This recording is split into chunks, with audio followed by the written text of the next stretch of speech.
Shalom, Shabbat, Shalom, Alaikum. How y'all feeling? Shalom, Lakah family. Peace, peace, peace. Y'all climb on in. Peace to the gods, peace to the earth.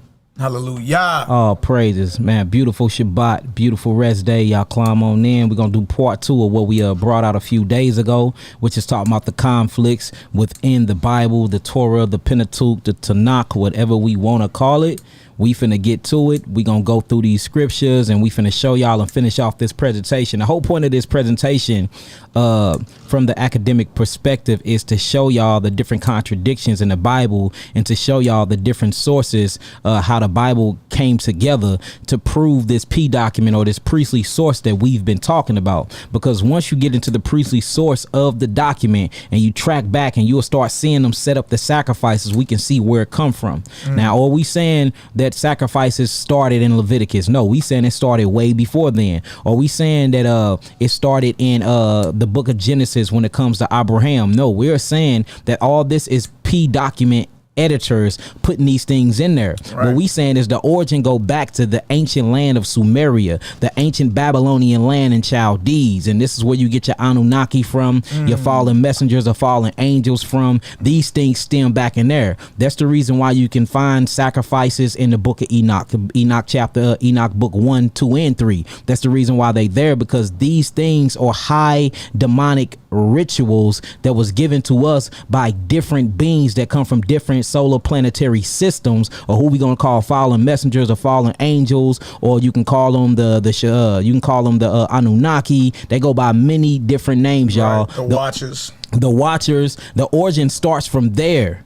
And then it trickled down, and you will see these being practiced in ancient Mesopotamia by the Sumerians. Then you will see it being practiced by Pharaoh and the whole house of Egypt, or Mishraim in Egypt. And then we learned and we took bits and pieces from there. Then you will see it widely practiced amongst the Canaanites, and the land of Canaan and the land of Israel is the same thing. So it is no coincidence that we are doing all these different practices and spiritual ritualistic sacrifices to different deities, and you can trace these deities all the way back to original source before the Bible was ever even created, before there ever was even a scroll, y'all. So we got to really keep our minds open when we learning this information, because a lot of people think, well, okay, it's sacrifices in Genesis, well, it's sacrifices in the book of Enoch, right. Well, it's sacrifices before there, and y'all are proving our point. These sacrifices is way before there were ever even Hebrew. Way before you see Abraham getting called Hebrew in Genesis chapter 12. Way before you see Hebrew even turning, and Jacob even turning, having a son, and his name is turned to Israel. You see what I'm saying? Way before his name is even turned to Israel. So we're going to track it down. We're going to show y'all all these sources. And look, just walk down with us, walk this path with us. And if you agree, that's cool. If you don't agree, that's cool. We're doing nothing but presenting the information, y'all. And that's what this is about. If you can't grow spiritually in this truth, then what are you in this truth for? Excellent point. Also, y'all, we brought up last time 2nd Ezra 14 and 21. We didn't read it. We just brought it up for you to reference. And that's the proof when we were in ancient Babylon that the law, or what you call Hatawara, or the Torah, you know what I mean, that it was burnt. You know what I mean? Meaning what Moses wrote down, you know what I mean, in the beginning was burnt by the time we got into Babylon. That's why 2nd Ezra 14 and 21 is there, right? Now, as you keep reading, it says that the Holy Spirit jumped on Ezra, right? And he spoke, and then scribes start writing, and they wrote 204 books. Oh, 204, huh? Yeah, so a lot of y'all under the impression that the Torah that we are reading and received, that's even Ezra's Torah that he was inspired to speak, and that the scribes wrote down every utterance of him. But there's just one problem. That's 204 books. Come on. The Torah is 5 books. Come on. Okay? Also, it ain't even 204 books in your Bible. So it ain't neither of those. You know what I mean? It's 80 if you include the Apocrypha. Right. You understand? What you have, believe it or not, well, the next Negro gonna be like, well, you know what? Well, it's 204 chapters in the Hatawara. No, don't. You can't play those games. It's 187 chapters. Facts. Point being, you don't have even what Ezra was inspired to speak and that his scribes wrote down. What you have in Babylon Because what came out of Babylon as well was the Babylonian Talmud, Ooh. which oral tradition developed amongst Levitical scribes in captivity. The Mishnah also came out too. The Mishnah as well, right? Also, what came out is a refurbished or a reworked history of what people call Moses writings. Come on now. You understand? All that was done in ancient Babylon. Now, trip about this. There's a prophet in the Bible that witnessed Jerusalem fall to Nebuchadnezzar's forces. His name is Jeremiah, Facts. the prophet. Well, he prophesied that your teachers, aka your scribes, will be working a false writing or a false pen. My question to everybody is, when did that prophecy come into play? When? Because obviously by the time the Messiah was on the scene, one of his chief adversaries were the scribes. Yep. Fact. So you're under the illusion that what you have is Moses' writings. No, it wasn't. It was burnt. 2 Ezra 14:21. Fact. Yo, next step you're gonna go to, you're gonna say this. Well, we got the Holy Spirit jumped on Ezra and told Ezra to write. Yeah, but Ezra spoke and the scribes wrote out 204 books. And you don't got that either. So what do we got? So what were you delivered, you know what I mean, and was what prescribed or Moses' name put on it? That's what it was. They call it pseudo-anonymity or pseudo-anonymous or something like that to this day. You know what I mean? Where things get written down hundreds of years after an event and then they'll put somebody's name on it. The Testament of Naphtali, the Testament of Reuben. Well, unless those documents are 4,000 years old, you understand, then somebody else wrote that and put down on there the Testament of Reuben, Facts. the Testament of Naphtali, Facts. the Testament of Issachar.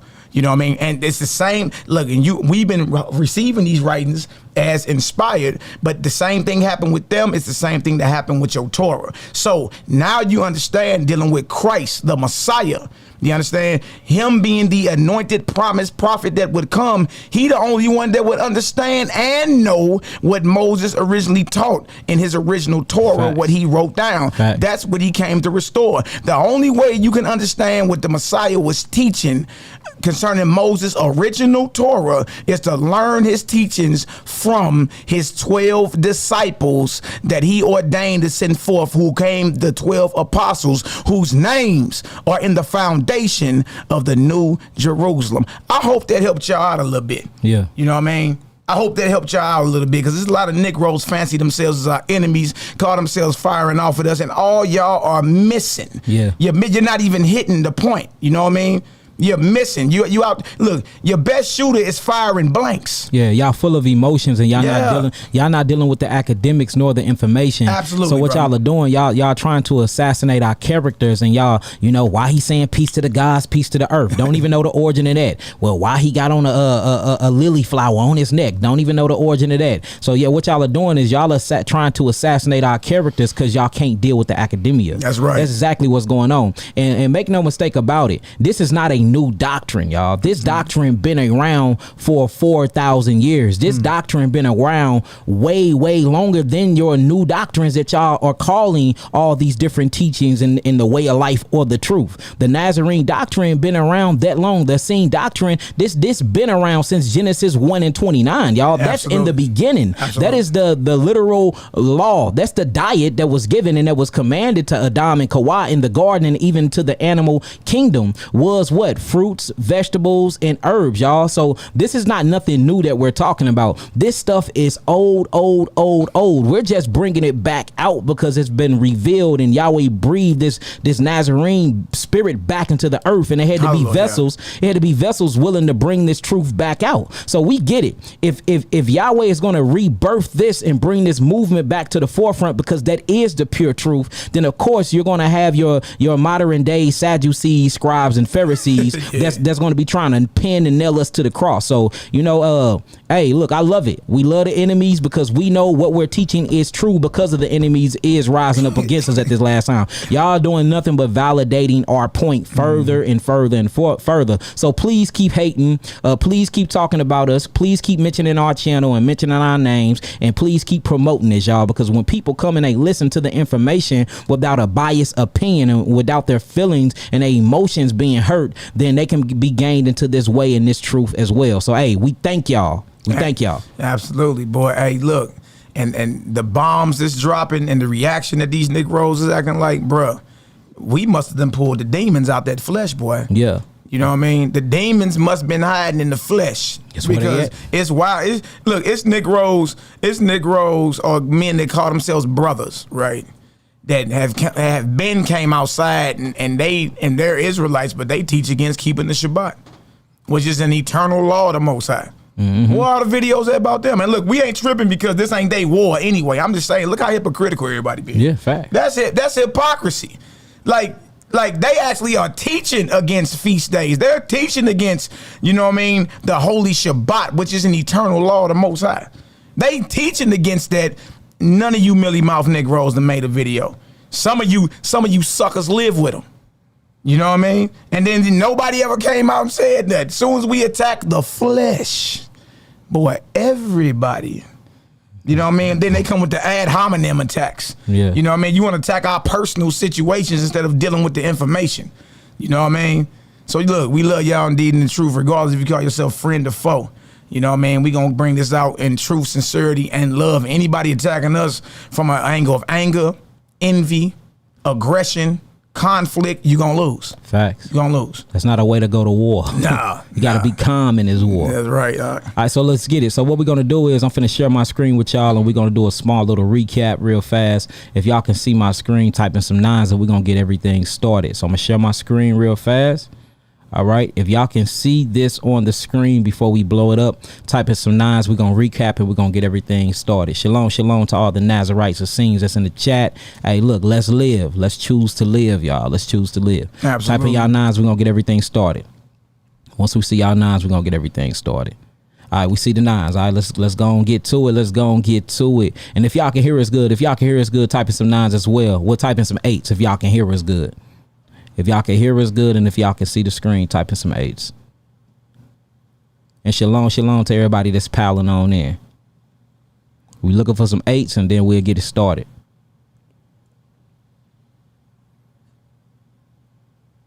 Get her done. We all good. Let's do it. Let's do it. All right, so let me blow this up for y'all. We finna recap for a little taste, and then for about 10-15 minutes, and then we gonna get it started. Let me start back right here. Let's blow this on up.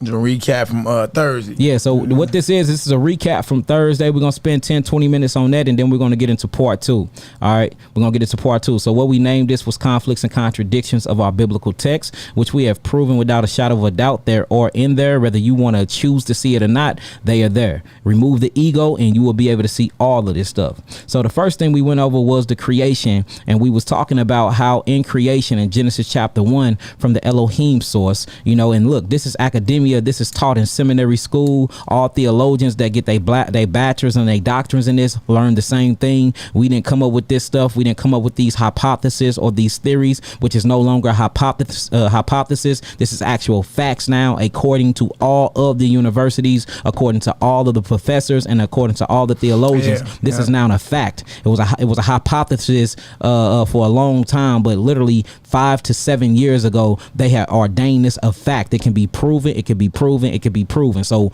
we ain't bringing this out like this is something that just fell out of the sky. This is a 800-year-old investigation, y'all. Let me say it again. This is a 800-year-old investigation, meaning Malachi Maccabee and Yaki ain't the first people that seen this. Hundreds and hundreds and hundreds of professors that are scholars been seeing the same thing as well, y'all. So check this out. So the first thing I want to show y'all is we had went to the day of creation story and showed y'all that there's a different author, because in traditionalism, and when you get into the oral tradition, they say that Moses actually wrote the Torah, right? But when you are reading through what we got as the Torah, you will see Moses did not write this at all. And you can see it in the penmanship. You can see it in the characteristics of the writings. You can see into the subjections of the writings, how they call God different name, how they ordain God, and how they look at God, whether in a human form or in a cosmic form. So when you get to the creation story, when you get to your Elohim doctrine in Genesis chapter 1 and verse 26, it says, and God said, let us make man in our image and in our likeness, and let them have dominion over the fish of the sea and over the fowl of the air and over the cattle and over all the earth and over every creepy thing that creepeth upon the earth. So God created man in his own image, and the image of God created he him, male and female created he them. When you start really getting into it, notice we see the word Elohim. But when you get into Genesis chapter 2, the author had to change because the name of God changed to Yahweh Elohim or to Yahweh El. So we got two different names of the creator, and the creator is looked at in two different ways. In Genesis chapter 1, the creator is looked for being more cosmic. He's not hands-on with his creation. But then when you get into Genesis chapter 2, we see Yahweh El or Yahweh Elohim. He's more intuitive. He's more hands-on with his creations. He's shaping, he's molding, he's shaping Adam out of the dust of the ground. He picks up Adam and place him into the garden. He do an operation and surgery on Adam, and he take a rib and create Kawal, who we call Adam, and he's blowing into the nostrils of Adam. So when you get into Genesis chapter 2, Bereshit chapter 2, we also see that his name changed and how he's involved with his environment and his creation changes as well. Right. Okay. Right. So I'm just going through these. We don't want to read them all. If y'all want to go through and read them, go back to our first one we did on Thursday, and we actually read through it and broke it down in great detail. This is just a recap. Hey, and also once we're done with this presentation, we will be emailing it out to everybody who want one. Facts. You know what I mean? We here to share all our sources. We not hide anything. You know what I mean? And then look, you may find something that we ain't find. You dig? All right, let's get to the next one. Mm-hmm. So the next one, we get into the animals and the creation of the animals, and basically it says God created animals before he created man. Mm-hmm. All right, now we see this, and again you see Elohim in Genesis 1 or in Bereshit 1 again, and then when you get to Genesis chapter 2, which is a different source, a different penmanship, a different author or scribe over this text, you see that we see Yahweh Elohim being his name being changed to that, and we see that God created animals before he created man in Genesis chapter 1. Then when you get to Genesis chapter 2, we see God created man before he created the animals, right? And then you have some people make stupid comments and say, what about seagulls? What about land birds? Well, that is not our argument. We believe in water birds and land birds. We are saying the origin of when the fowl was created, period. We talking about the origin, not its disposition and not its purpose.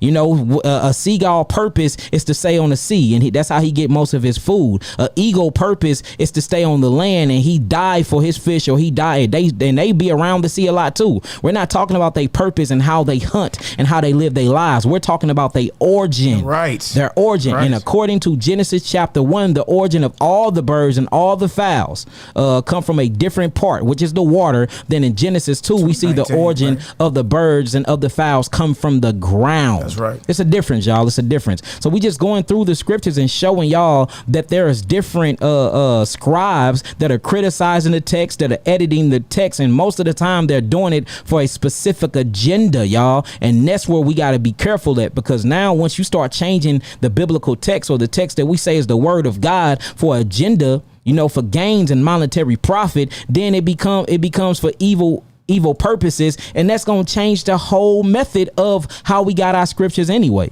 All right, now let's keep it going. Now we get into the origin of creation of the fowls like we just spoke about, so I'm not going to speak on it again. I'm just going to read the red, and then we're going to go to the next slide. Again, if y'all want to read this in go back over this in great detail, go back to the first lesson. All right, so in Genesis 1:19-21, the waters bring forth abundantly the moving creature that have life and the fowl that may fly. Then when you get to Genesis 2, and notice the names are different too. In Genesis 1, his name is always Elohim. When you get to Genesis 2, the name of God changed to Yahweh El or Yahweh Elohim. You see, that's a difference, meaning that they even took how personal they was with the creation differently. If you calling him by the name of powers, then it's like you're not really that close and personal with him. But if you give him a specific name and put that yod in there, which is a possessive letter right there, you're saying that he is your God, and he is to be, and he is the God of powers. So it's even a different way that the scribes and the writers or even looking at the relationship with the creator. These are two totally different writings. So one says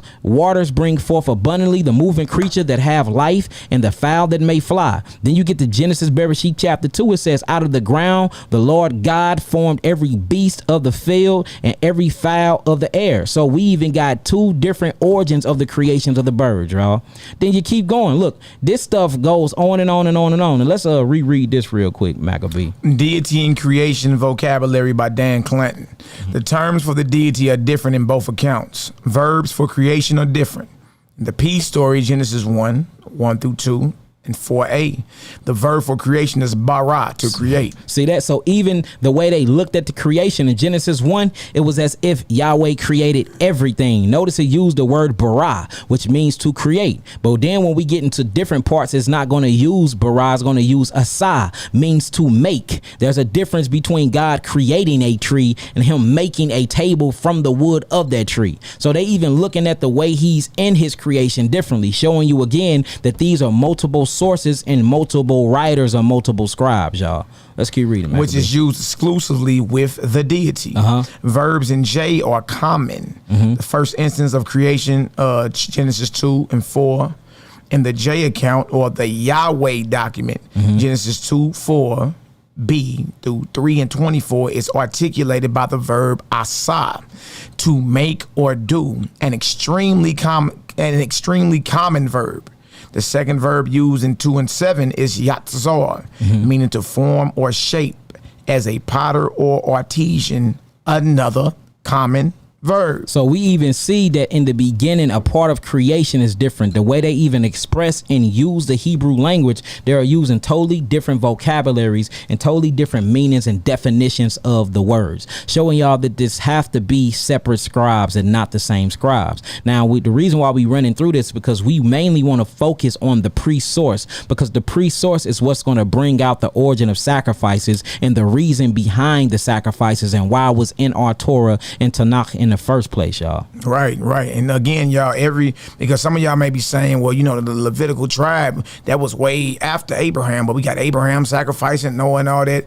If you listen to what we said in the beginning, the Torah that you have today is the work of Levitical scribes while we were in ancient Babylon, meaning every story that you have of Abraham, every story that you have in Genesis, every story that you have from different brothers, Noah, all that comes from them. It don't come from Moses. Facts. It comes from them. And it's not even the scribes that wrote down what Ezra was prophesying, because that was 204 books, not 5 books. Facts. You know what I mean? So of course, if the priests have an agenda, of course you will see, going all the way back to Genesis, them showing signs of sacrificing. That's right. You know, sacrifice with Noah, sacrifice with Abraham. You know what I mean? Sacrifice Jacob and them was sacrifice. Abraham fed flesh to the angels. Yeah. You know what I mean? Of course you're going to see all that, because if the priests in Babylon have an agenda, you know what I mean, or the Levitical scribes have an agenda, then everywhere you see something about one of our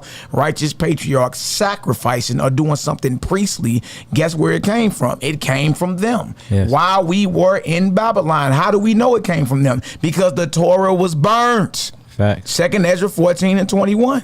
It was burnt. You know what I mean? And before you say, well, Ezra was prophesying and the scribes wrote it down. Yeah, they did, but you don't got what they wrote down. You don't. You know what I mean? Because trip off this, he was told to hide 70 of what was written down and publish everything else openly. Well, that leaves 134 books. Yes. You still ain't got it then. Facts. If your Torah is only 5 books and your whole Bible only 80. Yeah, you gotta make it make sense, and Exactly. you gotta get out of your ego, and you gotta get out of being afraid, and you most definitely gotta get out of the indoctrination, y'all. Once you get out of that, it's there and it's plain as day. Yeah. And then look, you get over into 1 Kings chapter 4 and 26. It says, and Solomon had 40,000 stalls of horses for his chariots and 12,000 horsemen. But if you go down to 2 Chronicles chapter 9 verse 25, it says, and Solomon had 4,000 stalls of horses and chariots. You see that, and 12,000 horsemen. So even when you're going all throughout the Torah, you're going to see a whole lot of contradictions and misconceptions, y'all. And look, we didn't bring this forth and we didn't put this here. This was here hundreds and hundreds and hundreds and hundreds and hundreds of years before I was even born into this flesh. Y'all see that? If we talking about Babylon, you talking about 2,500 years ago. You see what I'm saying? So our question is this, y'all. Is 40,000 the same as 4,000? No, it's not.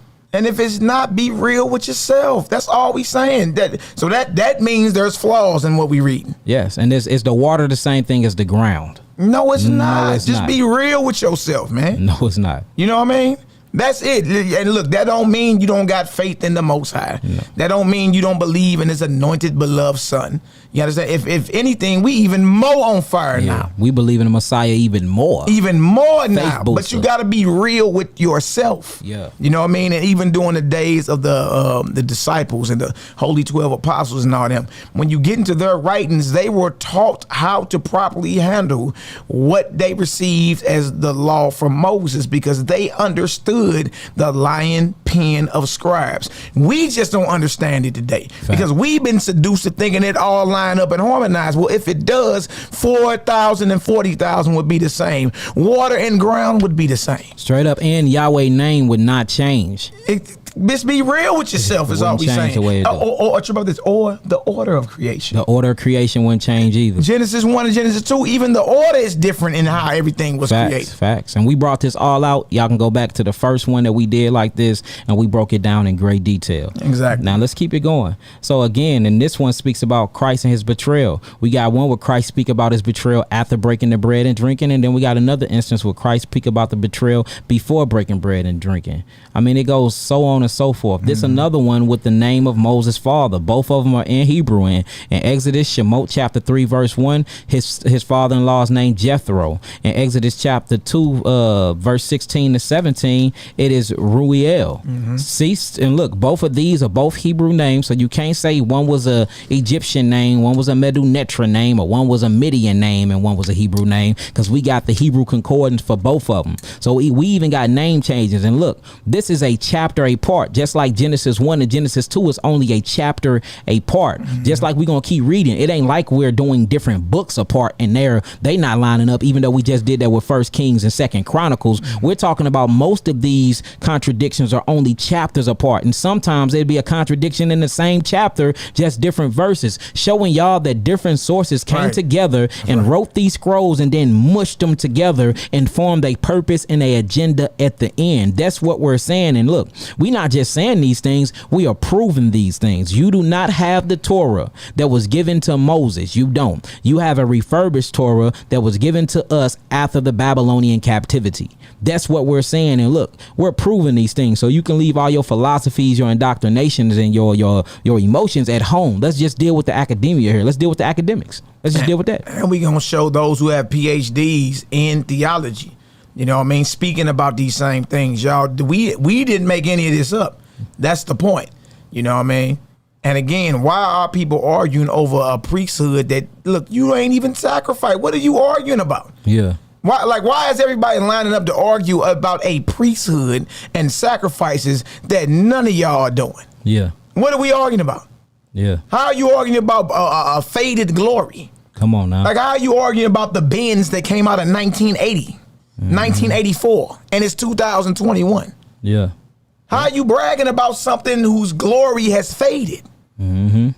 That's all we asking, man. All right, let's keep it going. All right, now we got Moses at the mount. We even got the different names of the mountains in Exodus 3 and 1, just the same we seen it the last time where they called him Jethro. Now it's calling the mountain Horeb, but then when you get to Exodus Shemot 19, it's calling it Mount Sinai. Right. You see that? Now when you go, you can find these same Hebrew concordance, so showing you that different scribes from different parts of Israel called the names of the mountain different, called the names of Yahweh different, call certain names of tradition different. Like, and all the stories don't line up. You have doublets, where stories that are double or even triple in every story do not say the same thing. You get that even with your New Testament when you get to Matthew, Mark, Luke, and John. All their accounts is not the same accounts. And look, that's being truthful. They not. That's being truthful. They're not.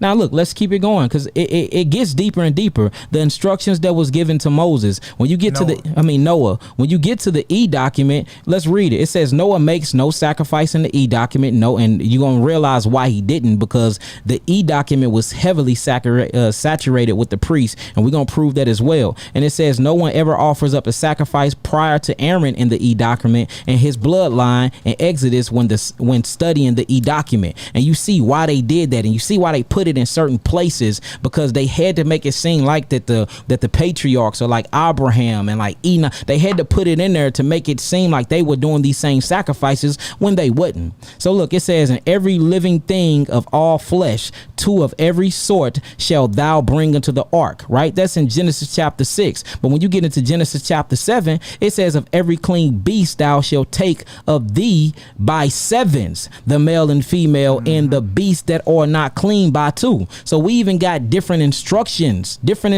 in 2 chapters. That's a chapter apart from one another. So then people will say, well, that's what's clean and unclean. No, this says Genesis 6 and 19. And of every living thing, and of every living thing of all flesh, 2 of every sort shall thou bring into the ark to keep them alive with thee. They shall be male and female. But then you get down to Genesis chapter 7. Let's read that, verse 2. Genesis 7 and 2. "Of every clean beast thou shalt take to thee by 7s." Hold on, not by 2s? 7s. See that? Come on. "The male and his female, and of beasts that are not clean by 2, the male and his female." Showing you that it's 2 different writers here. It's 2 different scribes, y'all. And I know it's hard to admit this, but it is what it is. And look, it keeps going. It keeps going. Now, look, within the same chapter, Noah enters the ark twice. Why is that? That's showing you the scribes is mushing their letters and their scrolls together. Look, in Genesis 7 and 7, what that say, Maccabee? Genesis 7 and 7. "And Noah went in, and his sons and his wife and his sons' wives with him into the ark because of the waters of the flood." And look, y'all, this is all out of the King James Version. We're not mushing different versions together. Everything we reading out of is the King James Version. Y'all can go check it yourselves, because I'm pretty sure everybody that's on this chat have a King James Version Bible. Come on. Genesis 7 and 13. "The self same day entered Noah and Shem and Ham and Japheth, the sons of Noah, and Noah's wife, and the 3 wives of his sons with them into the ark." See that? Now it shows you it's 2 writers and two writers. The first scribe is just based off of Noah. He's specifically interested and focused on Noah. But in the second scribe that's entering when they mush the stories together, he's more interested into everybody name. Just like in Genesis 1, you don't see a place, you don't see a location, but in Genesis 2, you see places, you see rivers, you see locations, eastward in Eden, the garden. You start seeing names and details of what come out of these places. You got the onyx stones, you got gold, you got maps that are actually being created. Same thing in Genesis 7, you don't see really where they at, and all you hear about is Noah in the ark and the waters. But when you get to Genesis chapter 7, he's naming everybody in the family. He's getting more specific and detail with his scroll, with his penmanship, showing you that these are different penmanship. These are different scribes that have different ink. And look, when you start studying the text and everything, even the penmanship is different. Some was writing in Hebrew cursive, and the other one was just writing in regular Hebrew. You see even different writings when you start really Googling this stuff, and y'all can just find this stuff on YouTube. We're not making this stuff up. Let's keep going. So now I want to get to this part, because this is what we weren't able to hit on.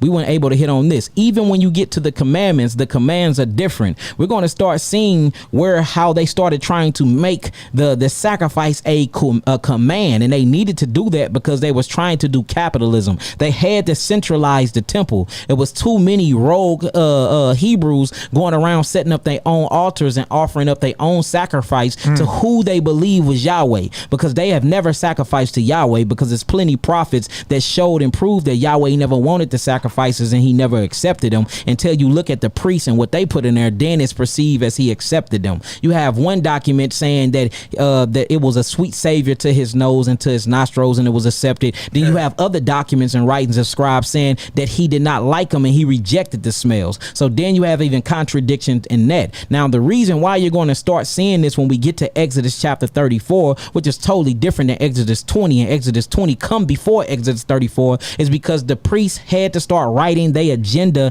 in the scrolls for when they set up their bank, when they set up their education system, when they set up their library, when they set up their sacrificial place, and when they set up their hospital, which is all of this was the temple, y'all. The temple was the centralization of Israel. You had to go to the temple every day for something. And it makes sense why, because they had an agenda. The same way that the Rothschilds set up the central banking intelligence systems is the same way Aharon and his bloodline set up the temple. Look, they are good for generational wealth is what's created from this, because if you wasn't a part of the bloodline, you couldn't even be in the holies of holies, and you couldn't even make propitiation for the land of Israel, showing you that all of their money, all their land after they got arrested was given to them, all of your temp deals was given to them, your food was given to them, and all of them free animals that they received was given to them for free. Y'all, how are y'all not seeing this agenda? And they was able to sell them sacrifices too. Yes, they were. You know what I mean? Yeah, that. Hey, look. If you just be real with yourself, look, they tell you today, if you want to know what's happening or the true agenda behind anything, just follow the money, man. Yeah, just follow the money. Follow the money. You'll run right back into the culprit. Yep, fact. You know what I mean? Who's the one that has the agenda behind the whole thing? Yeah. You know what I mean? Now, And I feel you bringing this out, because whenever we go into the commandments, we always say Exodus 20 and Deuteronomy 5. Why we never bring up Exodus 34? Don't nobody ever bring up Exodus 34 because it is full of sacrifices and commanded feasts. And at these commanded feasts, guess what there is? Commanded sacrifices. And not only that, you're eating your sacrifice, showing you can't separate sacrifices from meat eating. And that's what a lot of Hebrews been doing. In order to eat meat, you have to kill it. Killing something is sacrificing it. That's what it is. If you're killing it, you're sacrificing it. Even if you're not aware and knowledgeable of that, that's what it is. So let's read this real quick. So look, what I did is I put this together this way. This Exodus chapter 34, verse 4, verse 6, 14 to 26. And then we're going to read Exodus chapter 20, and we're going to read Deuteronomy 5. So if you want to start right here, Maccabee, let's start at that and let's get it on in. Exodus 34 and 4. For thou shalt worship no other power. For the Most High, whose name is jealous, is a jealous power. Verse 2, lest thou make a covenant with the inhabitants of the land, and they go a whoring after their gods, and do sacrifice unto their gods. And one call thee, and thou eat of his sacrifice. And thou what? Eat of his sacrifice. So we finna see eating of sacrifices. Now we're gonna see, don't eat of them sacrifices, but eat of a sacrifices when it comes to your God. And notice, once we get into the other commandments, it says, for thou shalt not worship no other God, for the Lord, whose name is jealous and is God. We're gonna see, we are even gonna see when we read through these chapters, the name of God changes as well, showing you there's different scribes and different integrity of penship, y'all. All right, let's keep reading. And thou take of their daughters unto thy sons, and their daughters go a whoring after their gods, and make thy sons go a whoring after their gods. Thou shalt make thee no molten god. You see that? Thou shalt make thee no molten god. Just like thou shalt not have no other gods before me. Thou shalt not use the Lord God name in vain. So what we're reading is commandments. Why this never been pulled out in class though? Right. And nobody ever pulled out Exodus 34 because it sounds totally different from Exodus 20 and Deuteronomy 5. Now we finna start getting into straight sacrifice laws that's commanded. And it's gonna be a contradiction with Acts chapter 15 all day with James, because we finna see things getting strangled, necks getting broken, everything. Yahweh commanded that. Come on, okay. Verse 5, the feast of unleavened bread shall thou keep 7 days. Thou shalt eat unleavened bread as I commanded thee in the time of the month of Abib. Real quick. Yes, we are reading from the King James Version, y'all. King James Version. What are we reading? If y'all look up, we're reading Exodus Shemot chapter 34, verses 4, verses 6, and then 14 to 26. What I did was put them together, y'all. Same chapter. I just put them together and I labeled them 1, 2, 3, 4, 5, just like I did with everything else. So we are in the King James. We're not in the NIV. We're not in the NLT. We're not in the New King James. We're in what the Hebrews love to read out of, which is the King James Version Bible. We haven't mixed nothing up. We haven't changed anything. This is actually screenshots of the Blue Letter Bible, and I did that on purpose for people wouldn't think I came in to change things up. I actually screenshotted them off of blueletterbible.org. All right. Right. Again, we're in Exodus 34, verse 4, verse 6, and then 14 through 26. That's right. All right. What was we at? The feast of unleavened bread shall thou keep 7 days. Thou shalt eat unleavened bread as I commanded thee in the time of the month of Abib. For in the month of Abib thou camest out of Egypt. All that openeth the matrix is mine, and every firstling among thy cattle, whether ox or sheep that is male. But the firstling of an ass thou shalt not redeem with a lamb. And if thou redeem him not, then shalt thou break his neck. Do we read this in the 10 Commandments in Shemot chapter 20? Do we read that? Do we read that? I ain't never read that. So where did this come from? And then if you track back the penmanship and the characteristics of the penmanship, it came from your peace source, your priestly source. The Kohanes wrote this in her. We don't read this in Exodus chapter 10. We don't read. Right, Exodus 20, Exodus chapter 20, forgive me. Nor Deuteronomy 5. But all of a sudden, we get into Shemot chapter 34. We start seeing animal sacrifices and strangling animals. That deal say break his neck. Break his neck. Strangling animals. Come on. Thou shalt break his neck. All the firstborn of thy sons thou shalt redeem, and none shall appear before me empty. All right, now look. So check this out. This is a mirror. That's why I put them all together. Let's go to Shemot chapter 20 and just read these ones. Shemot chapter 20. Let's start at the first one.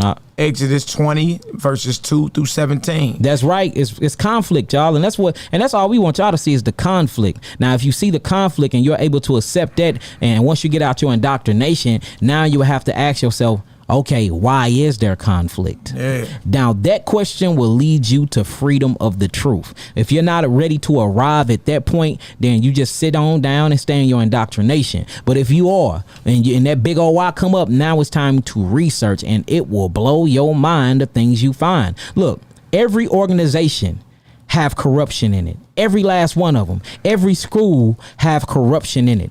Every fraternity have corruption in it. CIA, FBI, armies, everybody have corruption. Y'all think that this, which is the #1 movement and influence on planet Earth, everybody talks about Jesus, everybody talks about the Bible, everybody know about this religion. Y'all don't think that this would have corruption? Y'all think all the priests was righteous when you see Malachi chapter 2 talking about the wickedness of the priests? Yeah. Y'all don't think that there were no corruption, and y'all don't think that there were no agendas with religion. We see the white European slave master use the very religious book and use it for slavery. Y'all don't think that nobody else in Israel was doing the same thing? Right. Come on, man. Like, quit being so naive. You're thinking like a child if you really think that. Yeah. You're thinking like a child if you don't think that there were evil men in the temple. If you don't think there were men that wanted their own agenda a part of this walk. You don't, just how these evil leaders in Israel are doing the same thing, the same narcissistic behaviors that you see amongst the camps. You don't think that that was going down in the temple of Yahweh? Huh? Look, it was so much corruption going in the temple of Yahweh. Christ came in there and flipped the tables. Yeah. Like, why are we acting like that this was just a holy, righteous movement? Right. No, the hell it wasn't. Right, like you was on the 3rd level of heaven or something. No, it wasn't. Nah, that's not the case. You know what I mean? And he ain't just flipped the tables. He ain't just pour out the money, change his money. He also freed the animals. Yes, he did. Yes, so he did. If you knew what this meant, I would have mercy and not sacrifice. You would not have condemned the guiltless. That's right, the Tillman. Innocent. Tillman say, look, he been exposed to KJV. That's what I'm saying. Look, it's, some people see it and some people don't, though. You know what I'm saying? That's just what it is. And we just here to show y'all that for you can arrive to your own conclusion. We're not trying to persuade y'all anything. We're just here being messengers of Yahweh presenting this truth, whether you get it or not. You know what I'm saying? That's not up to me. I can't force truth down your throat, and I can't make you believe anything. Right. You know what I'm saying? So look, let's take our feelings and emotions out of it, and let's just deal with the literature and the academia. If we do it that way, this will resonate much more. And then look, stop trying to make things harmonize that are simply out of balance with each other. Stop trying to put things together that's not. How you trying to make Genesis 1 harmonize with Genesis 2? It's two total different sceneries. They call God two totally different names. The characteristics are totally different. The order of creation is different. It will never line up. It will never line up. So why are you trying to do that? In Genesis 1, male and female was created simultaneously. In Genesis 2, he created Adam first, then he created Eve after he created the animals. In Genesis 1, the animals were created before he created Adam and Eve. In Genesis 2, animals was created after he created Adam. You can't make that. What are you? How you gonna do that? How you gonna make that make sense? Right. What are we arguing about? What are we arguing about? Just admit it is out of harmony with one another, meaning that there's conflict, and we're being deemed witchcraft and being wicked and preaching a new doctrine. When look, Peter and them been talking about this 2,000 years ago. The contradictions in the very Bible that we reading. That's right. Come on, man. That's right. Corruption of the Torah. Yeah. You know what I mean? It's written right there in Peter's journal. You just got to get into the Nazarene Acts of the Apostles. You know what I mean? And Or look, the Clementine homilies, all that go back to first century. Like it ain't like we making this stuff up. and you know what blow my mind about this, big bro? This is taught in seminary school. Yes. This is taught in college. This is taught to all the theologians. This is taught to all the philosophers that have doctrines and degree with the Torah in biblical reference of literature and education. This is taught on a main well platform. How is it different when this been taught hundreds and hundreds of years before me and you even came across the information? Thousands. You trip off this, y'all. Trip off this. What you have here is what's called extreme indoctrination. You know what I mean? If this stuff been talked about, if we talking about over close to 1,000 years of research, if that's what we are bringing out, you know what I mean? And then we can go show you, because you don't like to listen to people with melanin. So we going to show you a little bit later, you know what I mean? Somebody that's an actual professor at Yale, you know what I mean? Saying the same exact thing. You know what I mean? So guess what? Yes, Israel's looking bad. We look like a whole bunch of kindergartners out here. You know what I mean? Running around claiming that we got the truth and nothing but the truth. No, you don't. Facts. No, you don't. You don't got nothing but the truth. Facts. You understand? Because if you did, you could be truthful with yourself and say, you know what? Yeah, look at that. That is different. You know what I mean? A blood will never be a Crip. Never. It's just what it is. They're not the same organization.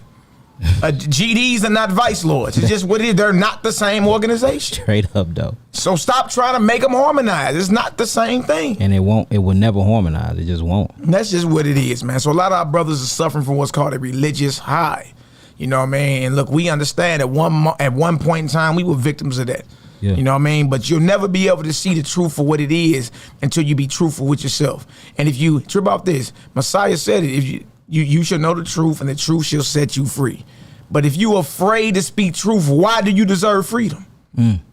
Why do you deserve freedom? You Negroes scared to be truthful about where the birds come from. Yeah. Then why do you deserve to be free up here? Yeah, come on, man. And that's why when you do videos, they so dry and people click off of them, because like you're not feeding nobody nothing. That's right. Somebody said them priests was everything else but holy. I'm telling you, exactly. Once we really start exposing this priesthood, it will blow y'all mind. And look, it's in the Bible, Malachi chapter 2. That look, read them and weep. It ain't like we just making this stuff up, y'all. Just be real with yourself. All right, let's get back to it. Now check this out, because it gets deeper, y'all. Now we're gonna read the other parts of the commandments that's totally different from the commandments that we just read in Exodus chapter 34. All right, let's get that Malachi Maccabee, Exodus chapter 20. Exodus 20, we read in verses 2 through 17. Thou shalt have no other gods before me. Thou shalt not make unto thee any graven image or any likeness of anything that is in heaven above, or that is in the earth beneath, or that is in the water under the earth. Thou shalt not bow down thyself to them, nor serve them, for I, Yahweh Eloheka, am a jealous El. So we got them being jealous in the first command in 34. We got them being jealous in a different command in 20. All right, come on. Visiting the iniquity of the fathers upon the children unto the third and fourth generation of them that hate me. Come on. And showing mercy unto thousands of them that love me and keep my commandments. Thou shalt not take the name of Yahweh Eloheka in vain, for Yahweh will not hold him innocent or guiltless that taketh his name in vain. Commandment 4. Remember the Shabbat day to keep it holy. So command 4 in Exodus 34 was thou shalt not make no molten gods. See that different? And have we read anything about sacrifice yet? No, in Exodus 20. So you have to ask yourself then, why when you go into Exodus 34 we see sacrifices and snapping of lamb's neck, we see strangulations of animals? Who put that there? And the penship is different. Right. But look, trip off this, the commandments according to what we read in Deuteronomy 9 and 10 were written with the finger of the Most High. Yeah. You know what I mean? So what we got, the Most High being inconsistent here himself? Come on. Or do we got the lion pen of scribes and corruptors who evidently have had their hands and their influence on what you call our scriptures? Come on. You understand? You want to understand what the true Torah of Moses is, meant, and was taught? You got to come up under the 12 apostles of Yahushua, the Nazarene Messiah. This is what it is. You know what I mean? He ordained 12 apostles. That's who you learn from. Come on. Because they were taught by him how to properly understand what Moses taught and what Moses meant. The original Torah, the eternal law of the Most High. You understand? It's just what it is. And one of the Messiah's main enemies were the scribes in this day. Facts. Period. Why? Why would the scribes be one of his main enemies? Because they were scribing in vain and writing and twisting laws and writing lies inside of the very manuscript that we got now. That's why. Right. And look, and that's a brotherhood that went back before the Babylonian captivity. So you dealing with at his time, that's the scribe brotherhood was around for well over 500 years. Yep. Well over 500 years. Mm-hmm. And y'all, and simple, y'all, look, y'all get on here, y'all can disagree, but anybody that's on here being disrespectful, I'm not gonna go back and forth with y'all on both channels. We simply just gonna delete your comment and block you. So if you sitting here and you disagree and you just want to learn to do a rebuttal video, sit down silently and be that way. But if you on here talking anything against us, you will be blocked and removed. All right? Exactly. We not finna play. Look, the days are over with not controlling the narrative. Yes. With y'all, in times past we'll let you just run your mouth. Get all on the comment board. You know what I mean? Anybody getting disrespectful, getting bounced. That's it. Everybody. That's it. That's what it is. Go smell your own breath over there in that corner over there. That's it.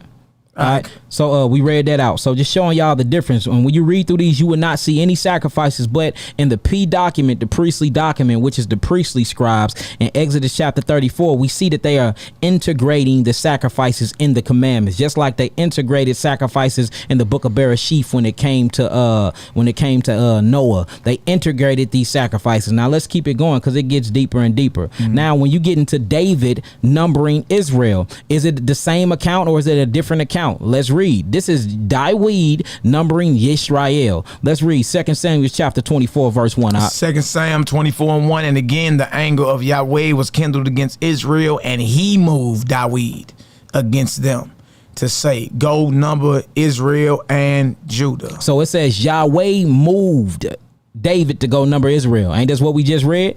All right, now look, when you get over to 1 Chronicles chapter 2, chapter 21 and 1, what that say? And Satan stood up against Israel and provoked David to number Israel. So which one, y'all? Who provoked David to number Israel? Yahweh or Shaitan? Which one?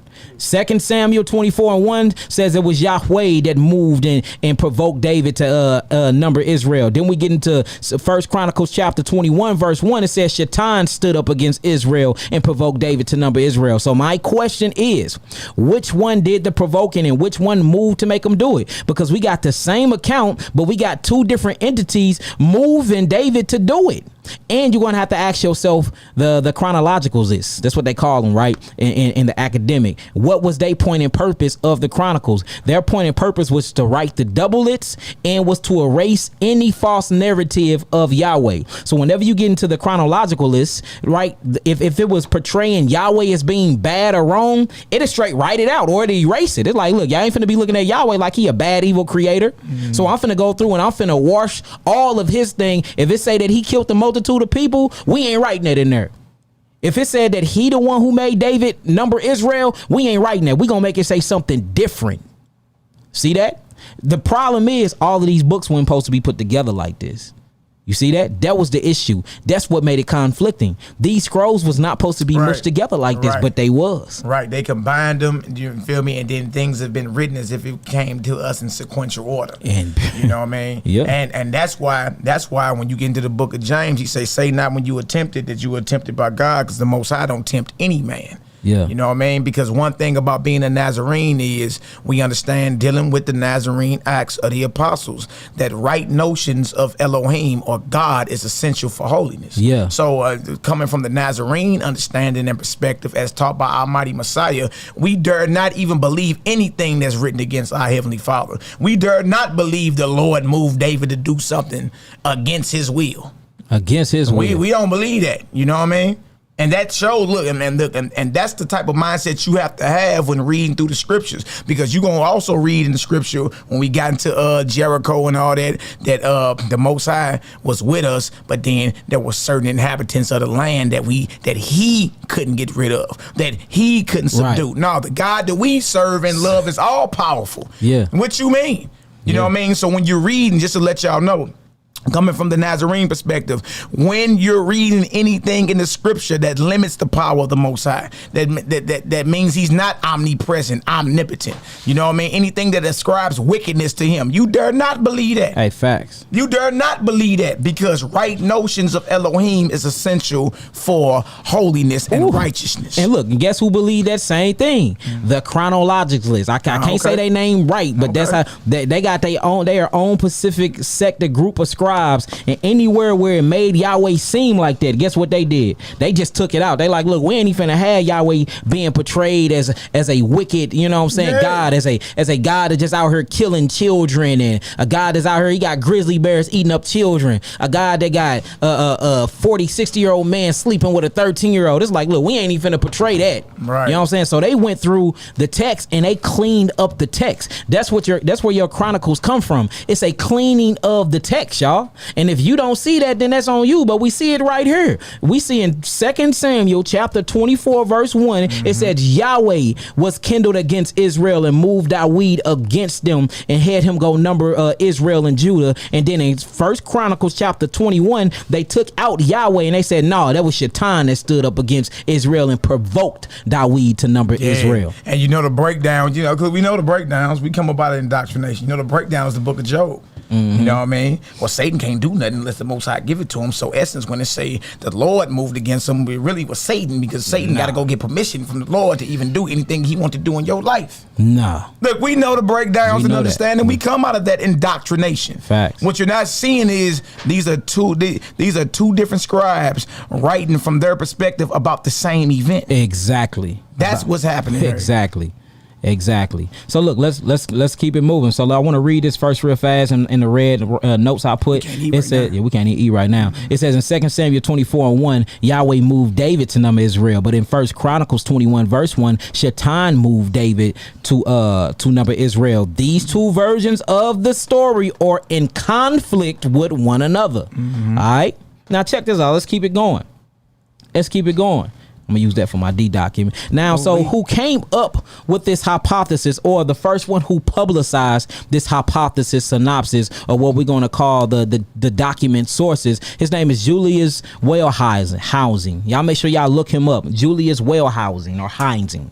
Y'all look him up. Now we're going to read a little bit about this, because these come from scholars. It's been nothing but scholars for 800 years bringing out this truth. It's been nothing but scholars for 800 years bringing out this fact that the Bible is most definitely conflictions in there. It's misconceptions in there. It's tampered with. I mean, look, we not the only ones that's saying this. It is hundreds and hundreds and hundreds of scholars that went to school. They whole job, they get paid to do this. This is their whole profession, to do this. And one of them was Julius Wellhousing. So I just want to read a little bit about him real quick. So this is called the documentary hypothesis. Could you read that for us, brother? Documentary hypothesis, JEDP. So J stands for is Y. In German, they call their Y's J. So J stands for Yahweh or Yahwistic. It's a Y. So YEPD. So J, Yahweh, E, Elohist or Elohim scribe, D, Deuteronomist scribe, and then P, which is your Kohen, which is your priest. The main point of this presentation, in anyways, is to focus on the P document, because these are the scribes of the priests. This is what the priest told the scribes to write, and it's gonna blow y'all mind once we blow the lid up off this deal, y'all. So sit back and just stay here and rock with us, y'all, and everything will unfold, and it will lead up to our lessons, which is called the origin of sacrifices, showing that these things came from wicked deities. All right, y'all want to yell out the word witchcraft and don't know what y'all talking about. We gonna show y'all some witchcraft. We gonna read it to y'all. All right, let's get it. This right here is JEDP theory, Julius Wellhousing. Jahwist or Yahwist from Yahweh describes God as Yahweh, starting in Genesis 2 and 4. It includes much of Genesis and parts of Exodus and Numbers. It is dated around 850 BC. See that? Dated around 850 BC. Now let's get into the E document, or the Elohist or the Elohim scribes. Elohist from Elohim primarily describes God as El or Elohim, starting with Genesis 15. It covers material similar to the Y. It is dated around 750 BC.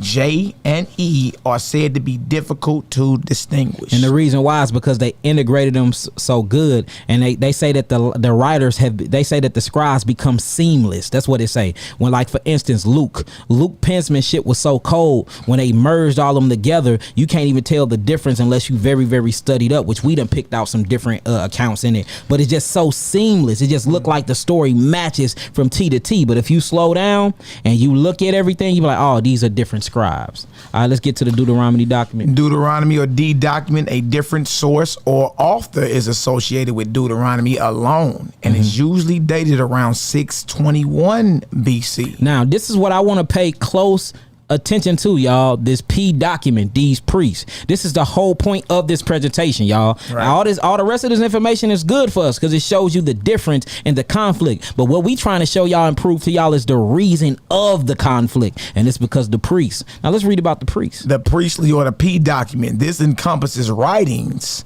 scattered. Come on. From Genesis 1. Oh, from Genesis what? 1. Oh, come on. Through the notice of Moses' death at the end of Deuteronomy. Ooh-wee. It is supposedly dated Look at the date, y'all. around 500 BC. Y'all, that's when we was in captivity in Babylon. baby. Hold on, look. It gets deeper. It gets deeper. Look, it's finna come out now. Hold on. Now it's finna come out. Now check this out. Look, what's name wasn't the only person talking about this? What's his? Let's go back to his name again real fast. Wellhausen. Look, Julius Wellhausen wasn't the only person talking about this. We got more people talking about this. What's his name, brother? Man, I ain't good with that French, brother. Johann Inkhorn. All right, now let's read up about him. In 1780, Johann Inkhorn, building on the work of the French doctor and exegete John Astruc's conjectures and others. So now look, we got 3 people that's been speaking about this same thing. Hundreds and hundreds of years. It's been an 800-year investigation. We just named 3 people. We got the Wellhausen, we got Eckhorn, and we got Hexers. These are all Greek, and we don't speak that. All right, come on, brother. I don't know. Yeah, conjectures and others formulated the older documentary hypothesis. So look, notice it says a older documentary hypothesis, because look, it's Arabians and everybody else. It's other scholars who have the works talking about the same thing that we talking about now, y'all. This was a whole movement. Once they realized all the lies and stuff, they're like, hold on, man. These priests were at work here. They've been trying to undo this and get all the different sources for over 800 years. So this is nothing new. Look, Peter was teaching this. Peter was teaching this and teaching how to defend it. Teaching like, look, just teach the life up out of it. Mm-hmm. You know what I'm saying? Because, hey, look, we don't teach the death up out of it anyway. We know that was written in by the priest. Come on. It says, formulated the older documentary hypothesis, the idea that Genesis was composed by combining 2 identifiable sources. Fact. The Jehovists or the Yahwists, also called the Yahweh, and the Elohist, E. So the J document and the E document. All right, let's read right here real fast. Johann Gottfried Eichhorn. All right. October 16, 1752. In Dorizanamine, 27 June, 1827. Was a German Protestant theologian of the Enlightenment and an early Orientalist. He was a member of the Göttingen School of History. So we dealing with all types of scholars. Now the only reason why I chose all of white man, because it seemed like that y'all don't listen until somebody white said. We could have showed Africans saying the same things. We could have showed Dominicans saying the same thing. We could have showed Egyptians saying the same thing. Right. Even Arabians. I got it all. Yeah. But I wanted, because it seemed like, when y'all hear it coming from the so-called white devil that y'all say, then y'all believe it. So that's why we picked all of these. Now check this out, y'all. It gets deeper. It gets deeper, y'all.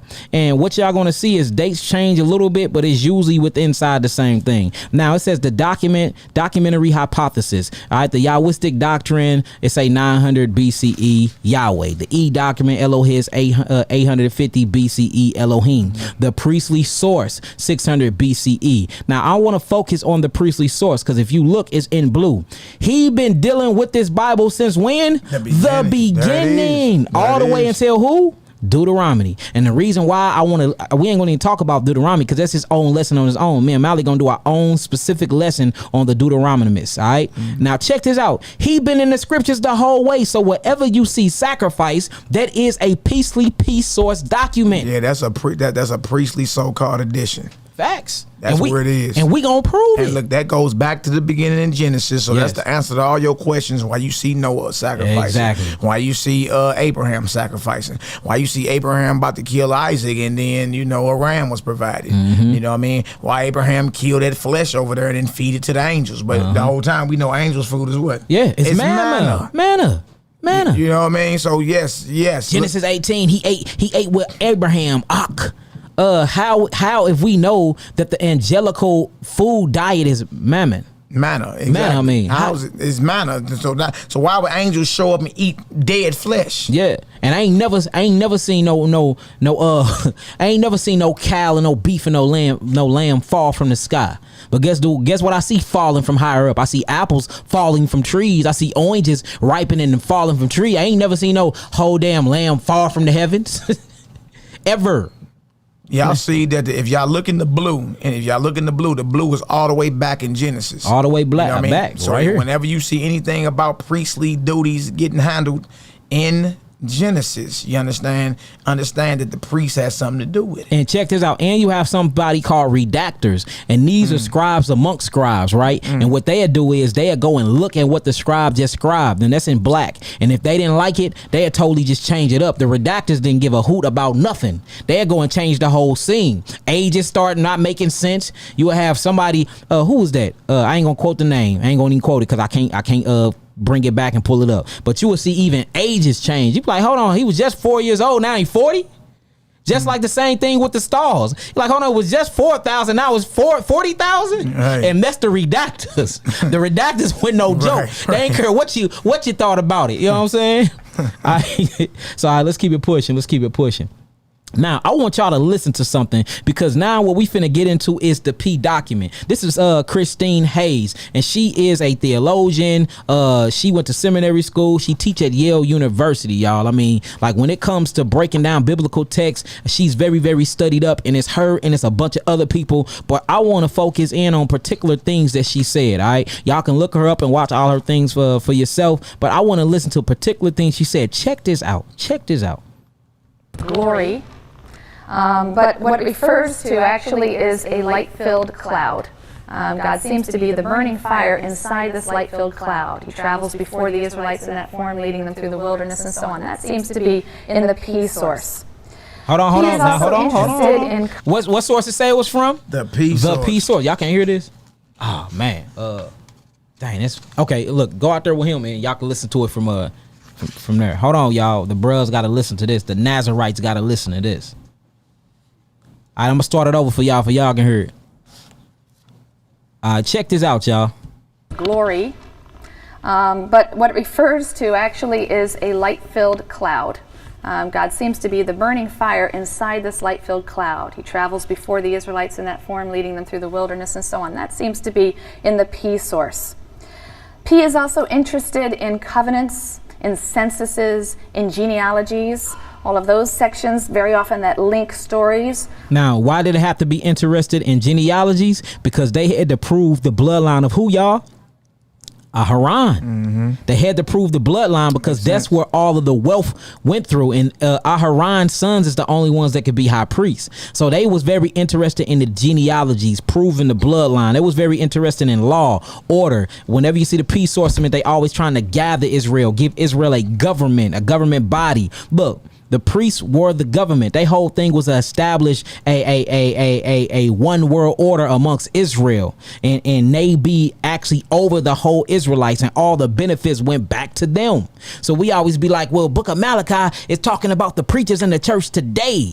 I mean, look, we can expand that to that, right? But no, it was talking about these priests when it was talking about how they was using us wolves and sheep clothing and all of that. That was talking about the Kohanes. That was talking about Aaron and his sons, y'all. Flat out. Look, check this out. We're gonna start over one more time, and I'm not gonna interrupt it until we get to that law part. But what it refers to actually is a light-filled cloud. God seems to be the burning fire inside this light-filled cloud. He travels before the Israelites in that form, leading them through the wilderness and so on. That seems to be in the P source.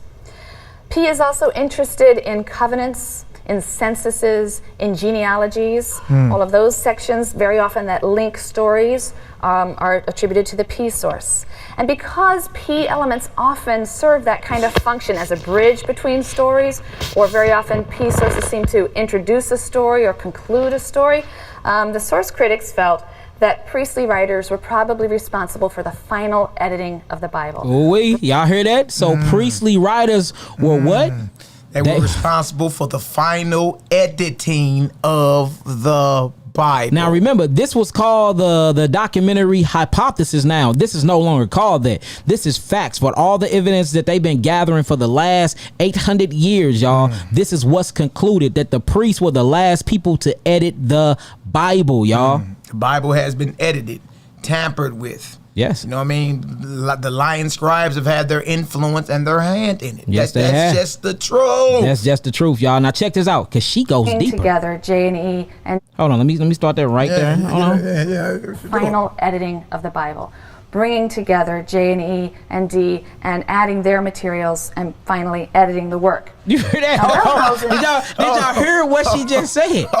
She said she waited till all the priests, the Kohanes, waited till all the documents was put together and was like, when y'all done, bring me that, and then we gonna edit it. We gonna look over everything. Anything we don't like, we gonna redactors. Remember, we gonna redact. We gonna put in our different editors in there. In Genesis, we're gonna make sure we make everything look good. Now, this explains in Genesis chapter 7 the reason why it's different than Genesis chapter 2 when he commanded and gave Noah instructions on the animals. They said, well, damn, how can we put sacrificial law in there when we said 2 of every animal? That means all the animals will be sacrificed. So let's put 7 in there. That way it still be animals left after the sacrifice. Right, and then trip off this. If it's the clean, so the clean animals, what the clean animals for? But must be for the sacrifices and for the eating. You know what I mean? But if you look down the line, if there's an agenda about putting clean animals into the scripture, you know what I mean, who does that benefit? That benefits the priest, who you about to be bringing these quote unquote clean flesh to. You know what I mean? Because they're receiving all these sacrifices for free and they're selling them. They selling them. And they marking them up 200% and then charge usury. Put the tax. Why you think the tax collector was where? At the temple. That's right. Man, look, this was an agenda. Look, what Christ uncovered was a $1.5 billion a year industry being operated out of a slaughterhouse that you call a temple, and that's the reason why Messiah came and destroyed that sucker. Yeah, straight up. It's coming down. It's coming down. Y'all bragging about it, won't be a stone left. Yeah. Hold on, it gets deeper, y'all. Check this out. Dated the priestly source to the period, the exilic period. Hold on. Hey, look, did y'all listening to this? Hold on, here it go.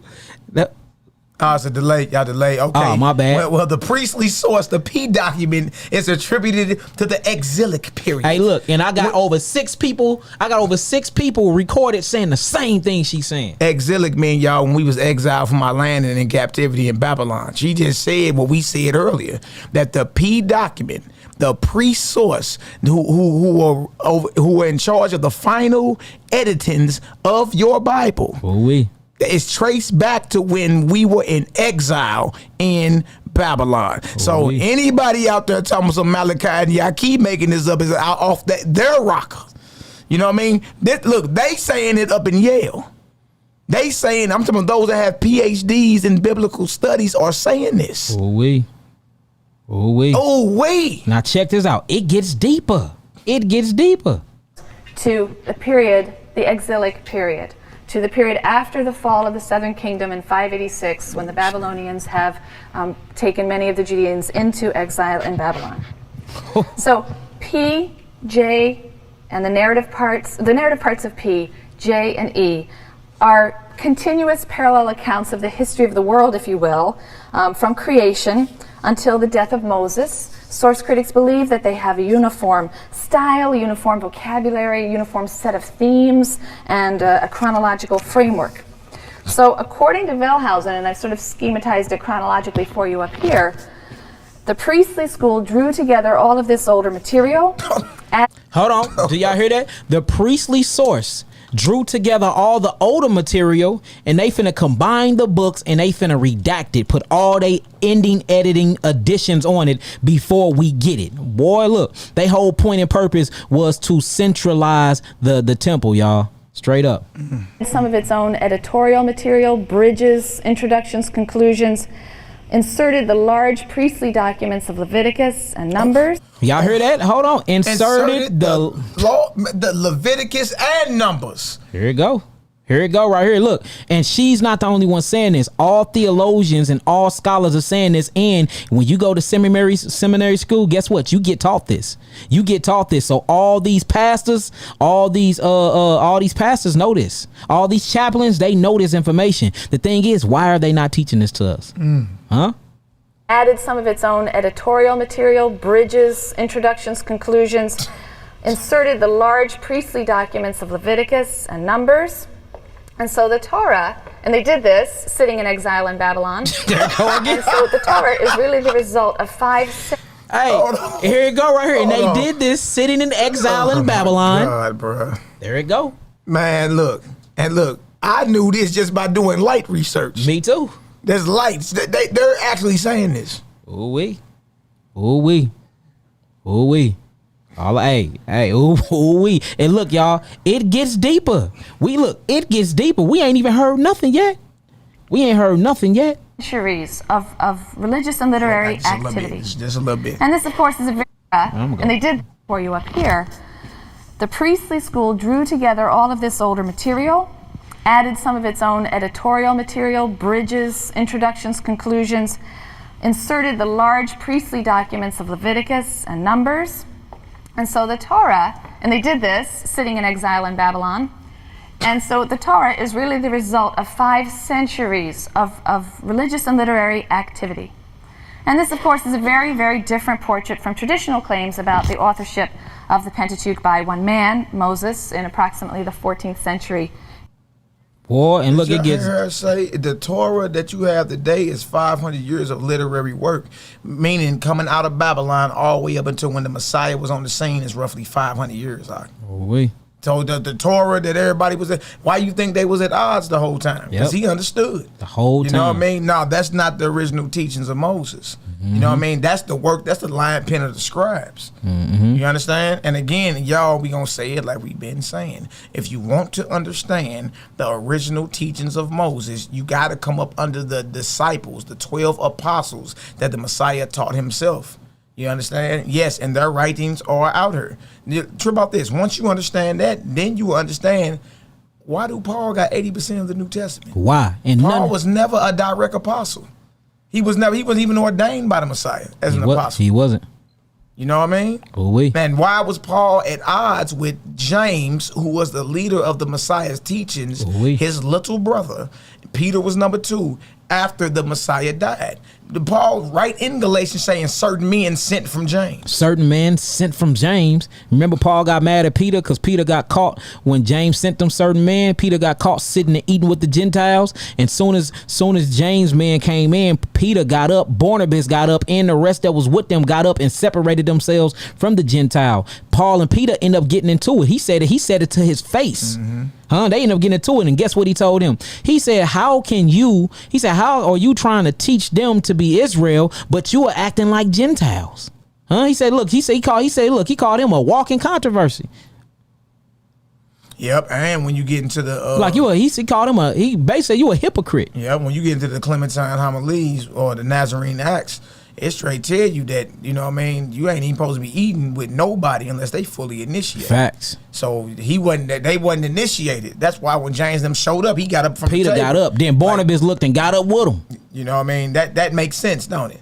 Yeah, then our 12 tribes, Shimshon, yeah, we got the history on Moses and Aaron. Because a lot of y'all don't know that. There was conflict with Moses and Aaron. There was nothing but conflict with them. Conflict with Moses and Aaron. When we get into the sacrifices, we got a video coming out about the origin of the sacrifices. And that's what we're going to bring all of that out. We're going to bring that. Look, yes, there are records out there about Aaron. And we got it. And we have them. And I'm just going to leave you with this. Did Aaron ever repent? Did he ever repent for setting up the golden calf and offering sacrifices while Moses was communing with the Almighty? That's a question everybody should look into. Do you some homework, see if he ever repented. And always remember, repent means to turn away from. Straight up, to Did he turn back. turn away from setting up false gods and sacrificing like what he did in the wilderness? We're just gonna leave you with that. But yeah, there are records about all that. Oh, You know what I mean? And remember, Aaron was supposedly Moses' mouthpiece. Mm-hmm. You know what I'm saying? So Moses would tell Aaron something. So now it's up to Aaron to go say, hey, God say this. You know what I mean? But if there's an agenda there, then everything that come out of his mouth, you know what I mean, may not be valid. May not be solid. But yeah, we got the records on there. There was conflict with Moses and Aaron as well.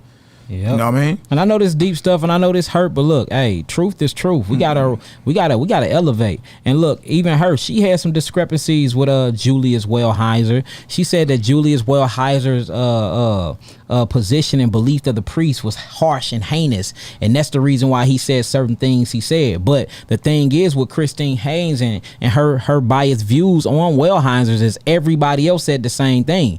Everybody else, the same thing she just repeated. Everybody else is saying the exact same thing. Right. So I see a lot of people, like, you know, the woman information number one enemy. Look, you know what I mean? When you say, "Are we to take her word?" No, there is no French here. What do you mean we? Yeah. You know what I mean? If it don't resonate with you, I don't receive it. Yeah. You know what I mean? Ain't no we here. You know what I mean? Nobody can force you to believe anything. Yeah. That's what we got to get out of. We got to get back to listening to the voice of the Most High. The Most High has been talking to every last one of us before we can remember. Yeah. Get back to listening to him, because he communes with you right here. There is no what are we teaching now. So are we teaching this? There is no we.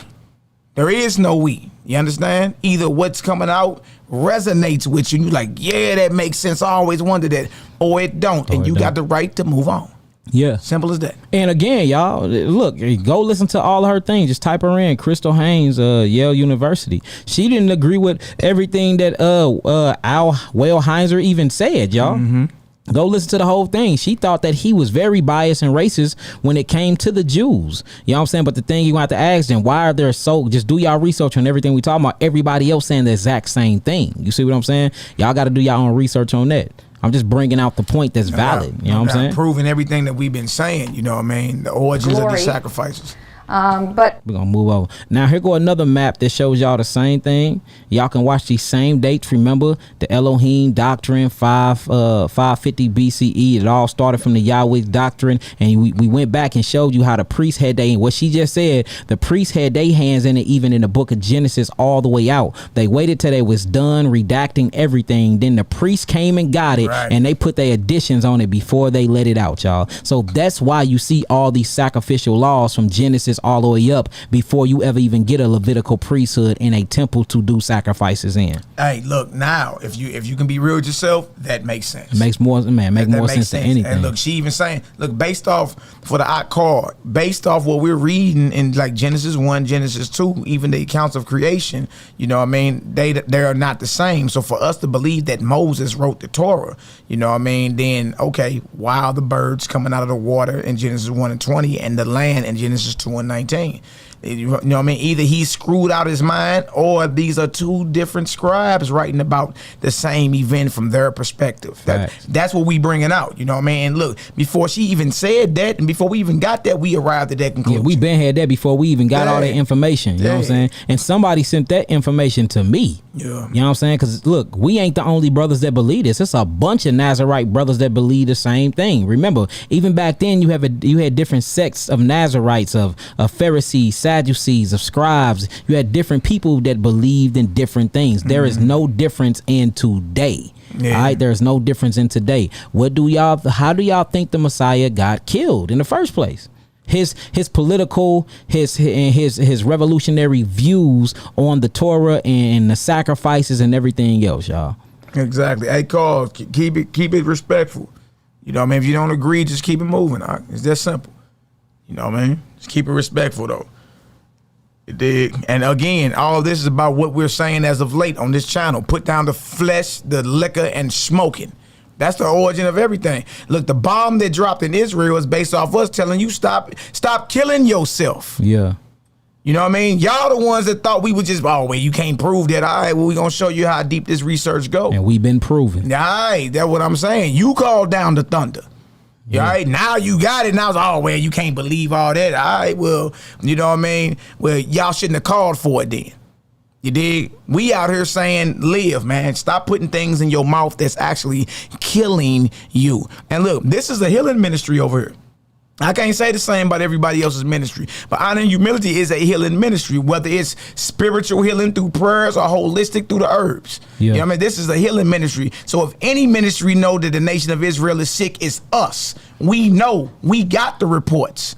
You understand? We know who's sick and what's causing the sickness. It's the flesh. Facts. It's the strong drink. Things that you say you can do because it's in your hatawara. Come on. Or your Torah. Come on. And we telling you, no, put it down and live. But y'all saying, oh, well, y'all can't prove it, so y'all called the thunder down, now you got it. You know what I mean? Now we're proving, even through academia, you understand, that, yeah, you ain't even supposed to be doing that.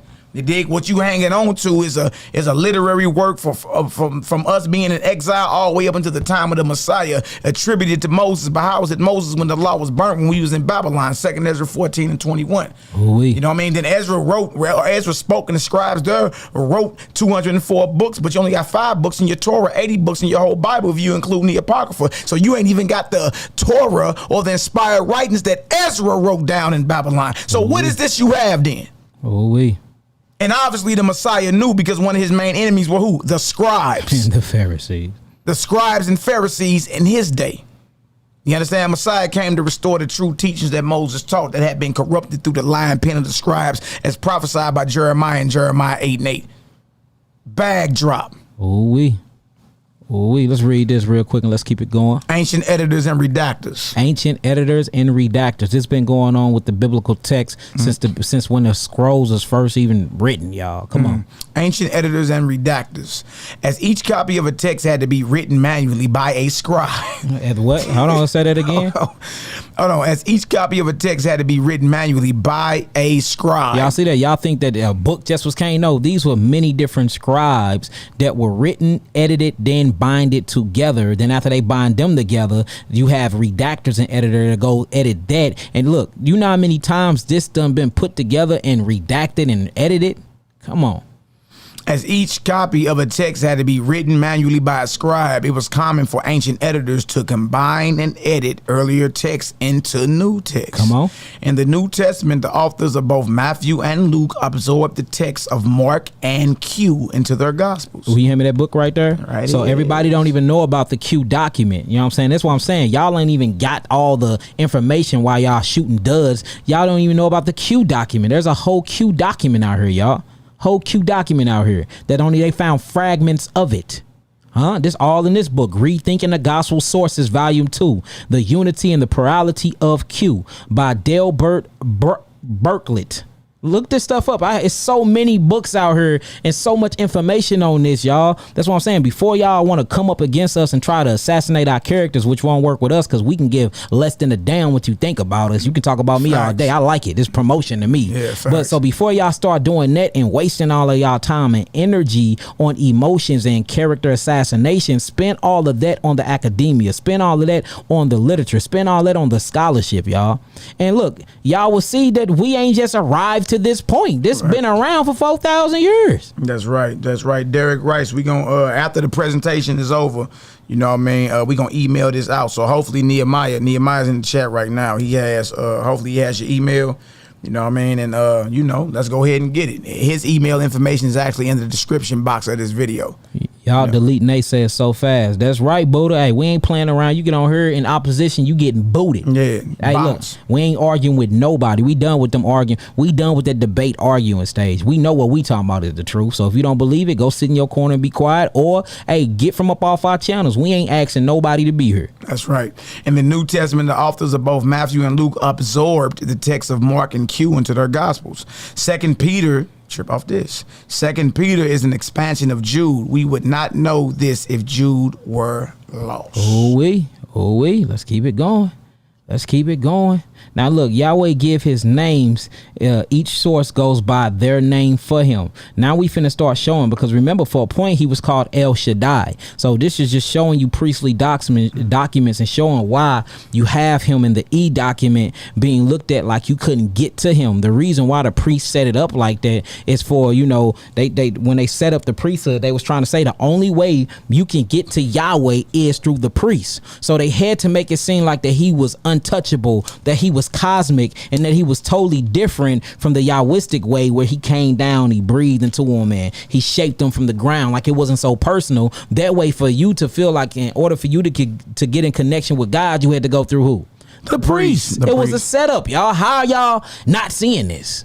And they did that by certain different names being called, certain different characteristics of how we view who Yahweh is, and other things like that. So let's just read through this, and we're going to keep it pushing. Let's read through this. The P doc. All right, this is the P doc or the priest doc. Exodus 6:2. And Elohim spake unto Moses and said unto him, I am Yahweh. Verse 3. And I appeared unto Abraham, unto Isaac, and unto Jacob by the name of El Shaddai, God Almighty. But my name, Yahweh or Jehovah, was I not known to them. So now we got by the priestly document, they like, look, the whole time, you know, he was called El. He was called El Gabor. He was called the mighty God. But to you, Moshe, to you, Aaron, I'm going to reveal my real name. You see that? So now we got, okay, now it's getting personal. A personal relationship was built with the priesthood and God, and this is how they introduced it to Israel. And that's why you got them at the bottom of the mount like, nah, you go up there and holler at them. You know what I'm saying? We ain't hollering. Showing you how it was set up to be, where it'd be a close and personal encounter when it came to Moses, Aaron, and God, and not with Israel. And they always needed somebody to be there to speak on their behalf. That way, when Aaron set up anything and say anything, hey, look, if you want to come be forgiven for your sins, guess what? You couldn't do that in your house.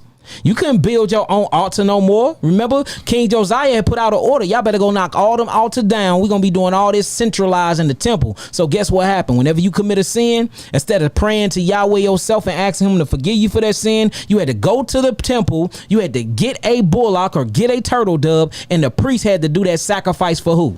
For you.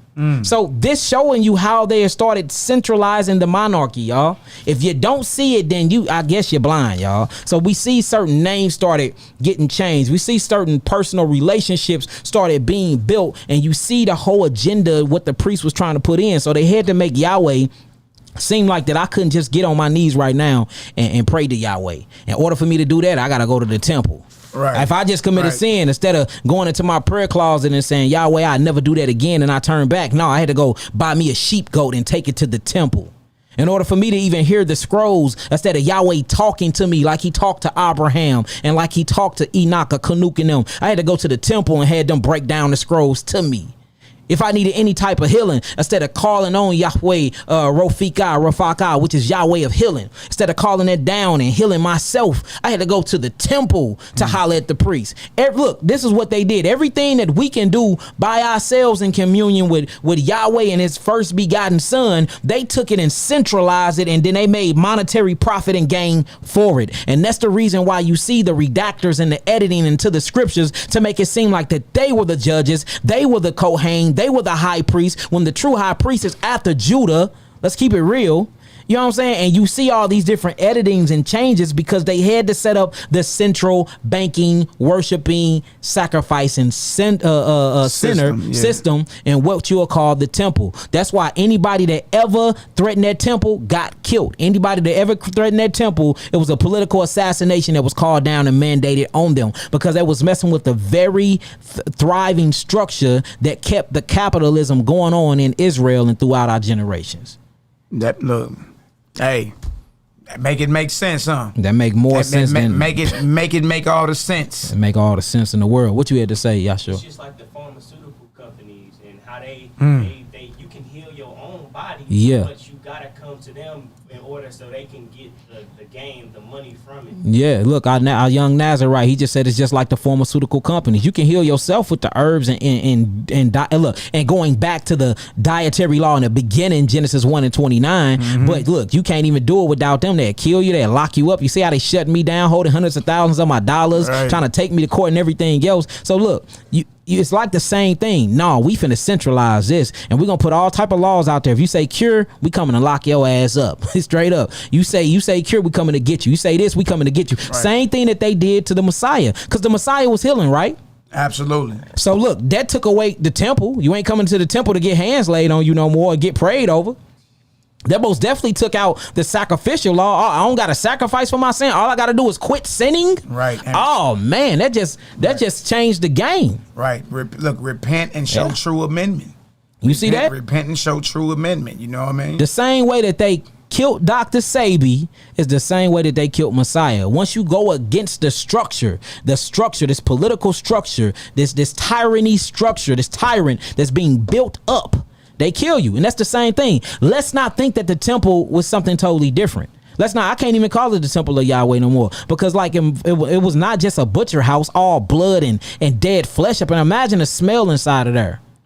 Imagine the smell. And how can we call it? And that's the reason why Christ came and tore it down. He like, how is y'all calling this the temple of Yahweh? Y'all making this house out of house of merchandise. This ain't even my father's house no more. And that's why you read in the book of Acts and certain other books, it says that Yahweh does not dwell in temples made with man hands. What did he mean by that? Exactly. It says the heavens of heaven can't even hold him. How much more a little house built with bricks from a hands of a man?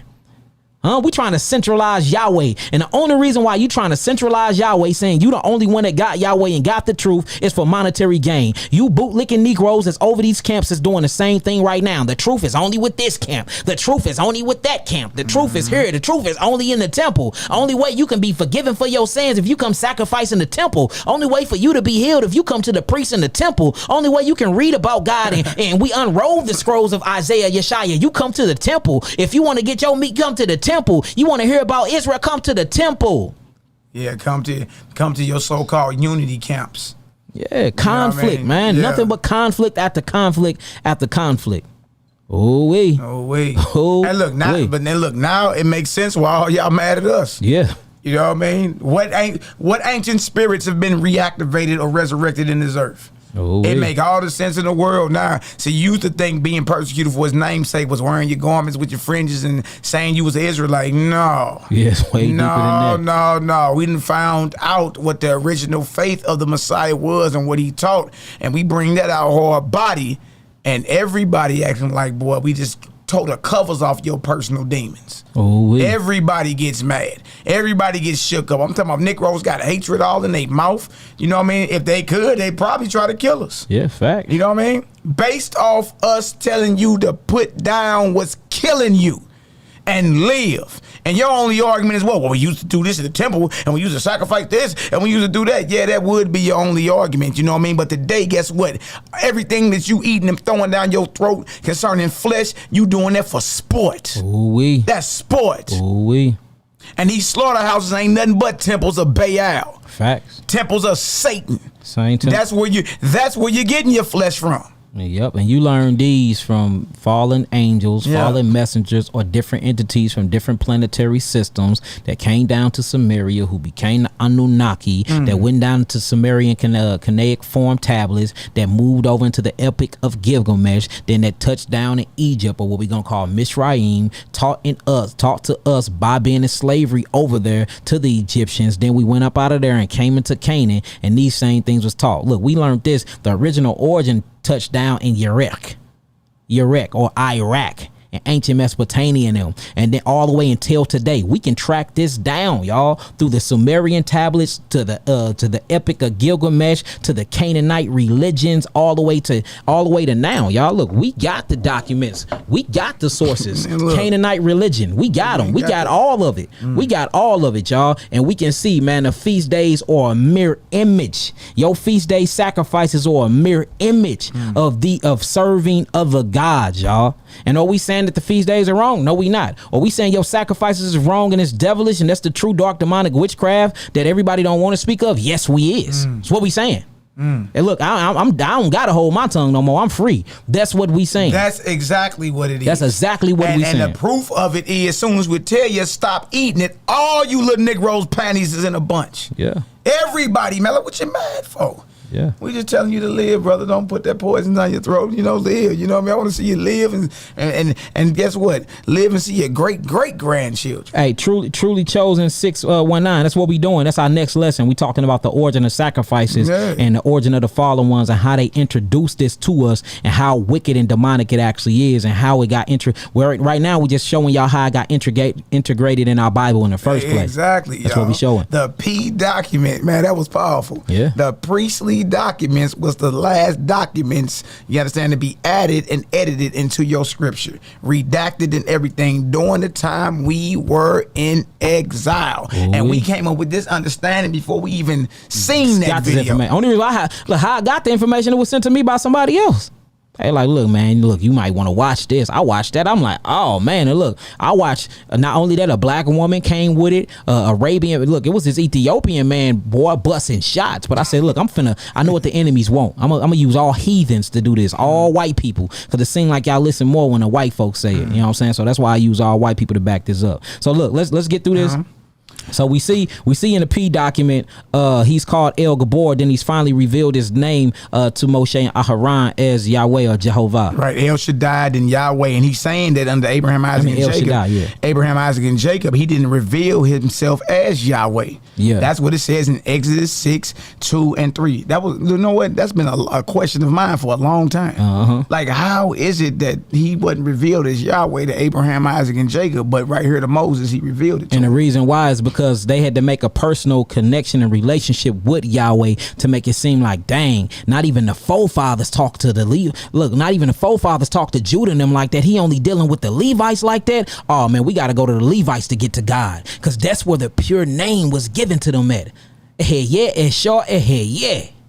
That's where it was given to them at, and that's how they fundicated and set up their priesthood. Now look, again, we not talking against Moshe, but Aharon, hey, we got some papers on him, boy. You know how somebody go to jail to get out fast and we ask them to see them papers? Well, we need to be asking for them papers and the pedigree of Aharon, boy, because all the evidence we got against him is not good. I'm just keeping it real. It's not good at all. It's not good at all. All right, let's keep it going. Why Doc, and Adam knew Eve, his wife, and she conceived and bare Cain and said, I have gotten a man from Yahweh.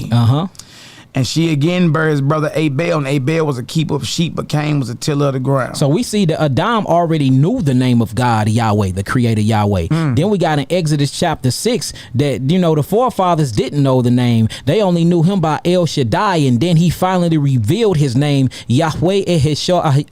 Hold on, let me read that again. Eheye Ashor Eheye. Hey, that's what it say, though, man. That's what it say. And they talking about to say Ashor Ahaya. What they say? They don't say that. If you read it with all the daggishes in the notes there, it says Eheye Ashor Eheye. Ain't this what it say, Ak? If we reading it in the Hebrew? Yeah. That's what it say. Hey, if we gonna speak proper Hebrew here, that's what it say. Hey, what? That's what it say, Ak.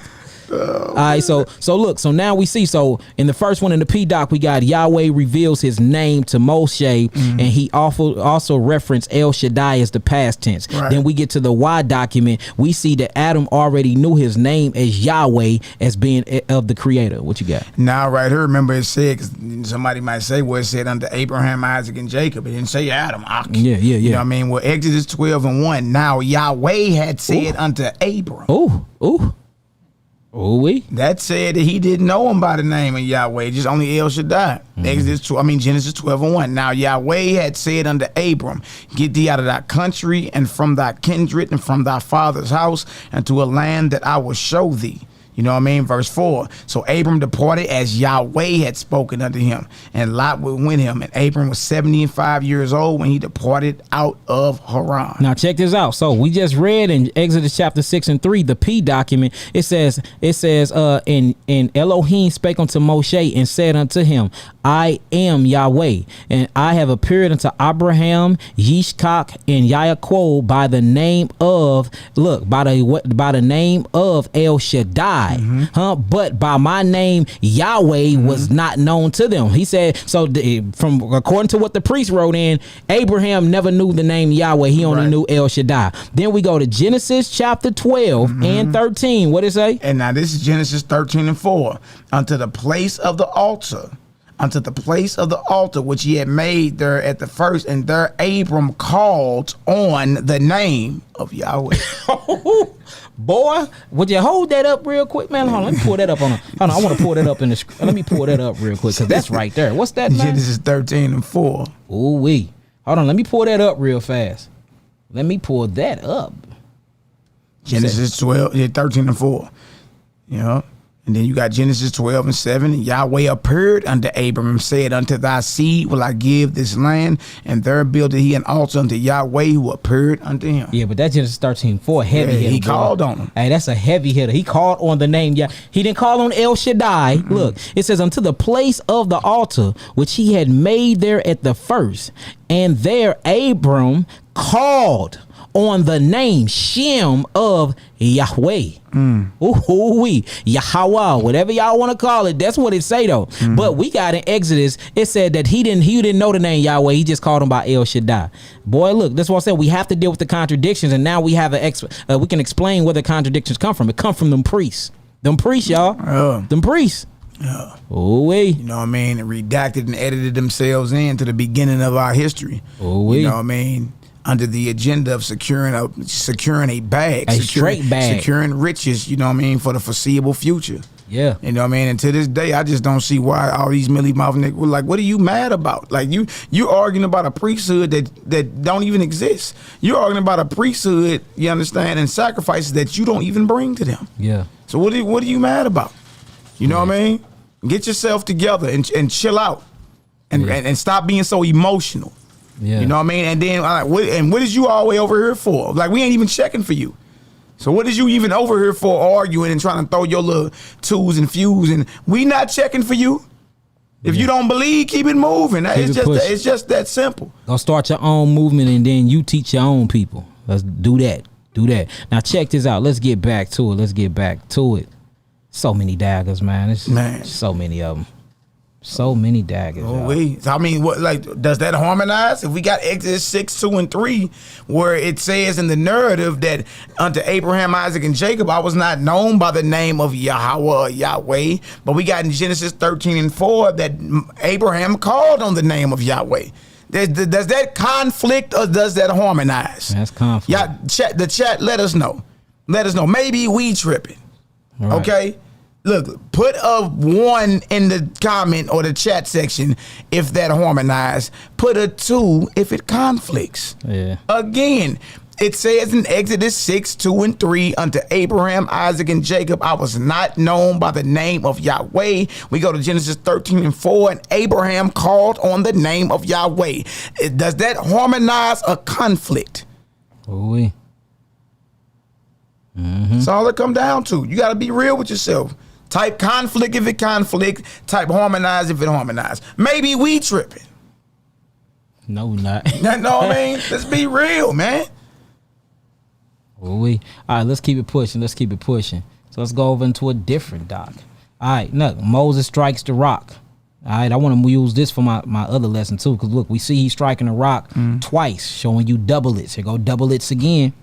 Look, everybody's saying it conflict, bro. Yeah, most definitely conflict. You know what I mean? Let's be real with yourself. I'm glad y'all are being real with yourselves, y'all. Look, and we seeing more doublets too. Look, we got Moshe in the beginning of the Exodus. He strikes the rock. Then we got him at the end of the Exodus in Numbers 20, him striking the rock. But I'm going to use this for the origin of the sacrifice. So I'm going to push through that one. Y'all can take a screenshot of it if y'all want to. And then too, today, this is going out to everybody, y'all.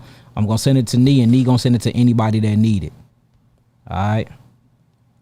Now, what I want to show y'all here, the reason why I don't have the D document pulled up, because me and Mally doing it's probably going to be a 2-part lesson on the D document. But check this out. So you see that the Y document is from the courts of Yehuda. And that's why everything around the Y document, they was only concerned about Judah. That's why you see them talking about Judah a lot. You seeing them in the southern parts of Judah. So the Y document came from people in southern Judah.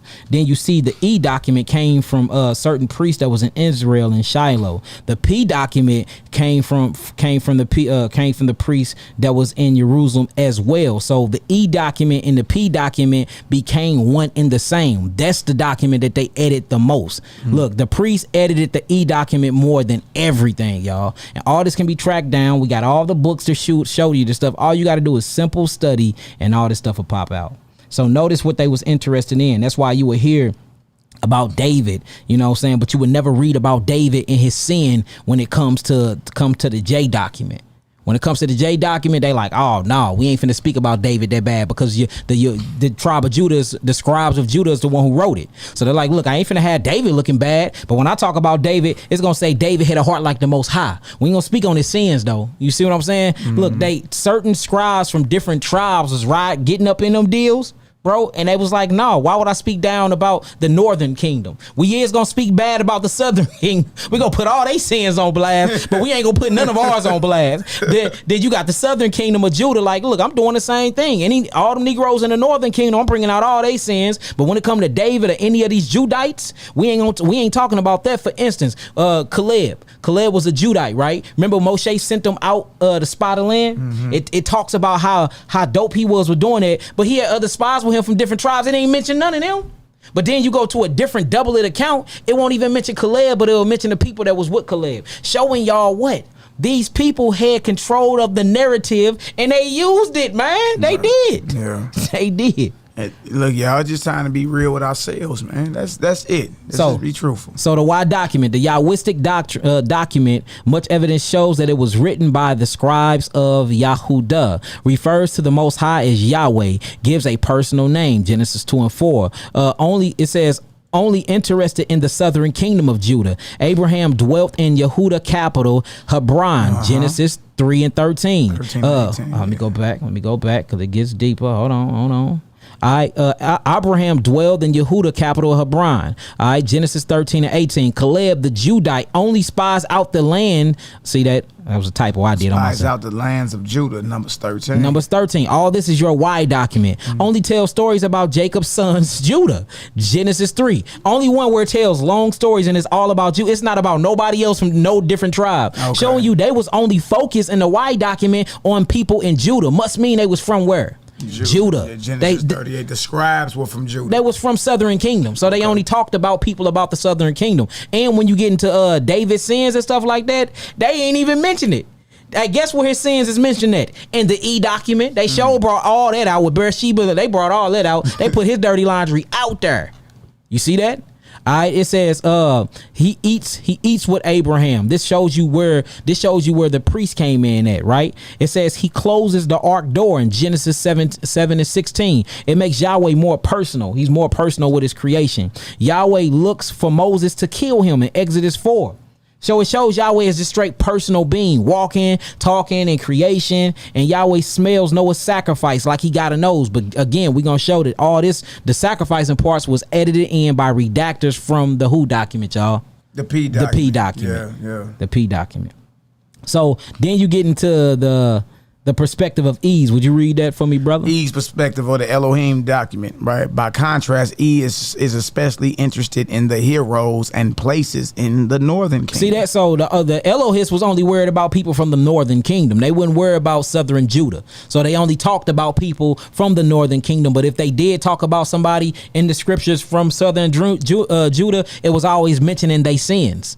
For instance, if you read about what David did to Uriah the Hittite and all of that, that's all E document source, y'all. All E document source. Come on. In E, Israel acquires the territories of Shechem, northern capital, by purchase, not by violence, as in Y. Site identified as burial place of Yosef. E is critical of the house of David, the southern royal family. E elevates the Ephraimite hero, Joshua. See that? They critical of who? David. They critical of David, bro. Straight talking down on, look, all of David's sins is an E document. The northern, but see, that makes sense because the northern and southern kingdom were in conflict. They was at war with each other. And they was banging on wax through the scribes. The scribes like, oh, I'm not finna speak good about David. I'm not finna speak good about Judah. You know what I'm saying? F the southern kingdom. Flat out. But so they write all the sins in there. But then you got Jay, when they talk about the northern kingdom, bro, you see all the northern kingdom sins. You see the stuff in Shechem, them circumcising certain men and just making them look bad. Hey, so the whole strategy of war, spinning propaganda, go back to our forefathers and the scribes. Facts. You know what I mean? They was spinning propaganda on one another, man. Yeah. Character assassinating one another. Yeah, facts. Let's keep it going. Now, when you get to the E document, it says it uses the plural name Elohim for God. All right, Genesis 1:1. It says he is more remote, Genesis 1:2. Mostly all communication with God is indirect, Genesis 1:26. God said 10 times. He's speaking. He's not actually moving and using his hands for creation, Genesis 3:15. God speaks to Israel through divine prophets. It ain't no direct like it is in Genesis 1 with Adam. He straight commanded Adam and told Adam what to do. When you get to the E document, because the E document and the P document became one document, notice when he's speaking, it's always through prophets or it's through a Levitical priesthood or it's through dreams and visions. You would never see God speaking like he spoke to Abraham direct. You won't see God speaking like that, because they had to isolate him for we can have to pay to get to him. We have to go to the temple to be able to reach him. Okay. All right. Then look, the mount is called Mount Horeb. It's not called Mount Sinai. Their focus is on the northern tribe of Israel, and the voice of Elohim walked through the midst of the garden. See, the voice walked through. He didn't walk through with the voice. Everything is to keep him separate. Look, created over what? 2,113 years ago in the 9th century BCE. Oh we. Now you got the development of the Pentateuch. All right, and y'all see the dates is there, and the only reason I put this there again to show y'all this again from a different perspective. All right, you got the J or the Y document, which is what 950 BCE. You got the His document, which is what 750 BCE, and it was merged when? It was merged. J and E was merged in 700 BCE. You see that? And then all of a sudden you got that. Then you got the D coming in. But who was the last one? The last one, y'all, believe it or not, is the priest document. 550 BCE, and the line goes all the way back to our beginnings. See that? Y'all see that? Showing you that they had their hands in it since Genesis, y'all. Yeah. And then they the one who put together the rest of them, and you get your Torah or your Tanakh. Right?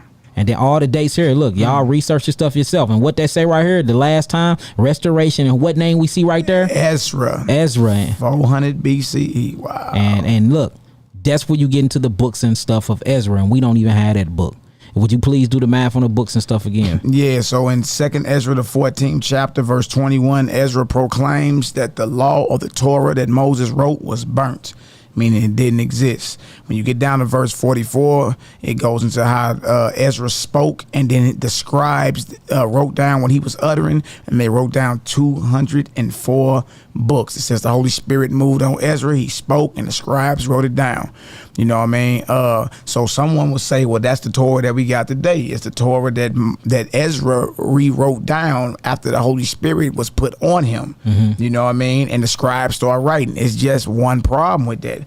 They wrote 204 books. Your Torah that you have today is how many books? It's 5. Okay, well, you say, well, no, that's the Tanakh. Well, how many books in the Tanakh? 24. Yes, it is. Okay, well, in your whole Bible, it's 66 books. If you bring in the Apocrypha, it's only 80 books. So after he wrote after they wrote the 204 books, Ezra was told, keep or hide 70 of those books and publish the rest openly. 204 minus 70 is 134 books. Where are those books at? Where are they at? If your Torah is only 5 books, you know what I mean? And your Bible only got 80 if you bring in the Apocrypha. Where are the books that the Holy Spirit gave Ezra utterance to speak and the scribes wrote down in Babylon? You don't have it. What you have, we went back to the video, is a refurbished, reformed Torah. You know what I mean? Under what we call Levitical scribes and priests. That's right. Who reworked the history of Israel while in exile. And when they came out of Babylon, with the Babylonian Talmud, a Mishnah, and also something that was attributed to Moses called the Hatawara, the Torah. You know what I mean? You understand? And the truth about this, what you have today is not what Moses wrote, and you don't got what Ezra wrote. So when I say that there's 2 Torahs, I mean that. That's the truth. That's the truth. You understand? He put before you life and death.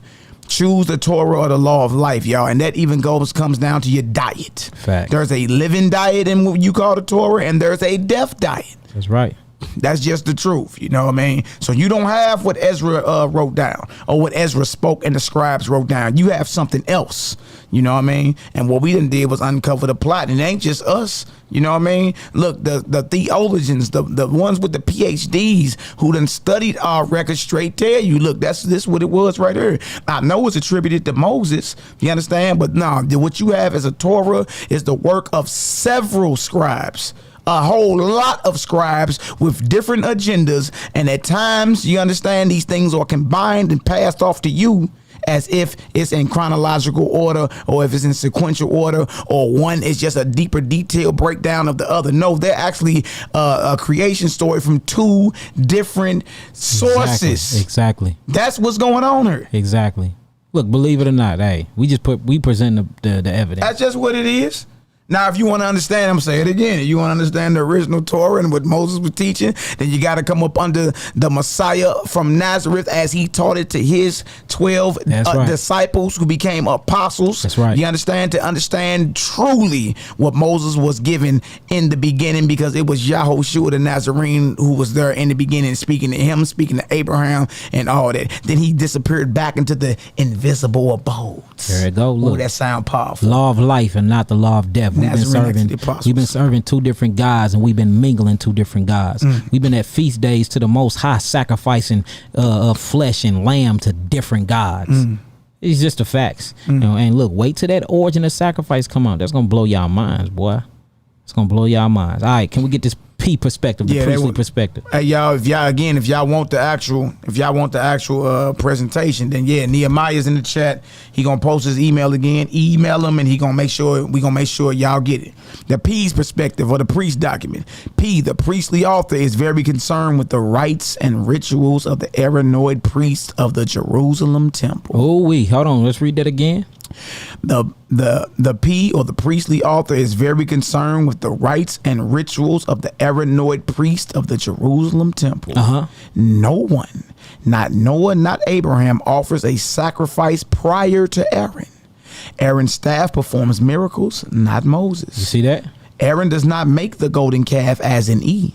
Animals do not talk, as in J. And the reason why they had to make the animals not talk, they had to make the animals seem more like pets, or more like they was insignificant, because they knew they had to slaughter them. So you won't see an ass talking. You won't see Adam naming creation and being personal with the animals and with the creation, because they knew that they had to they had to put an emotional disconnect between us and the animals to be able to kill them, and us to allow that.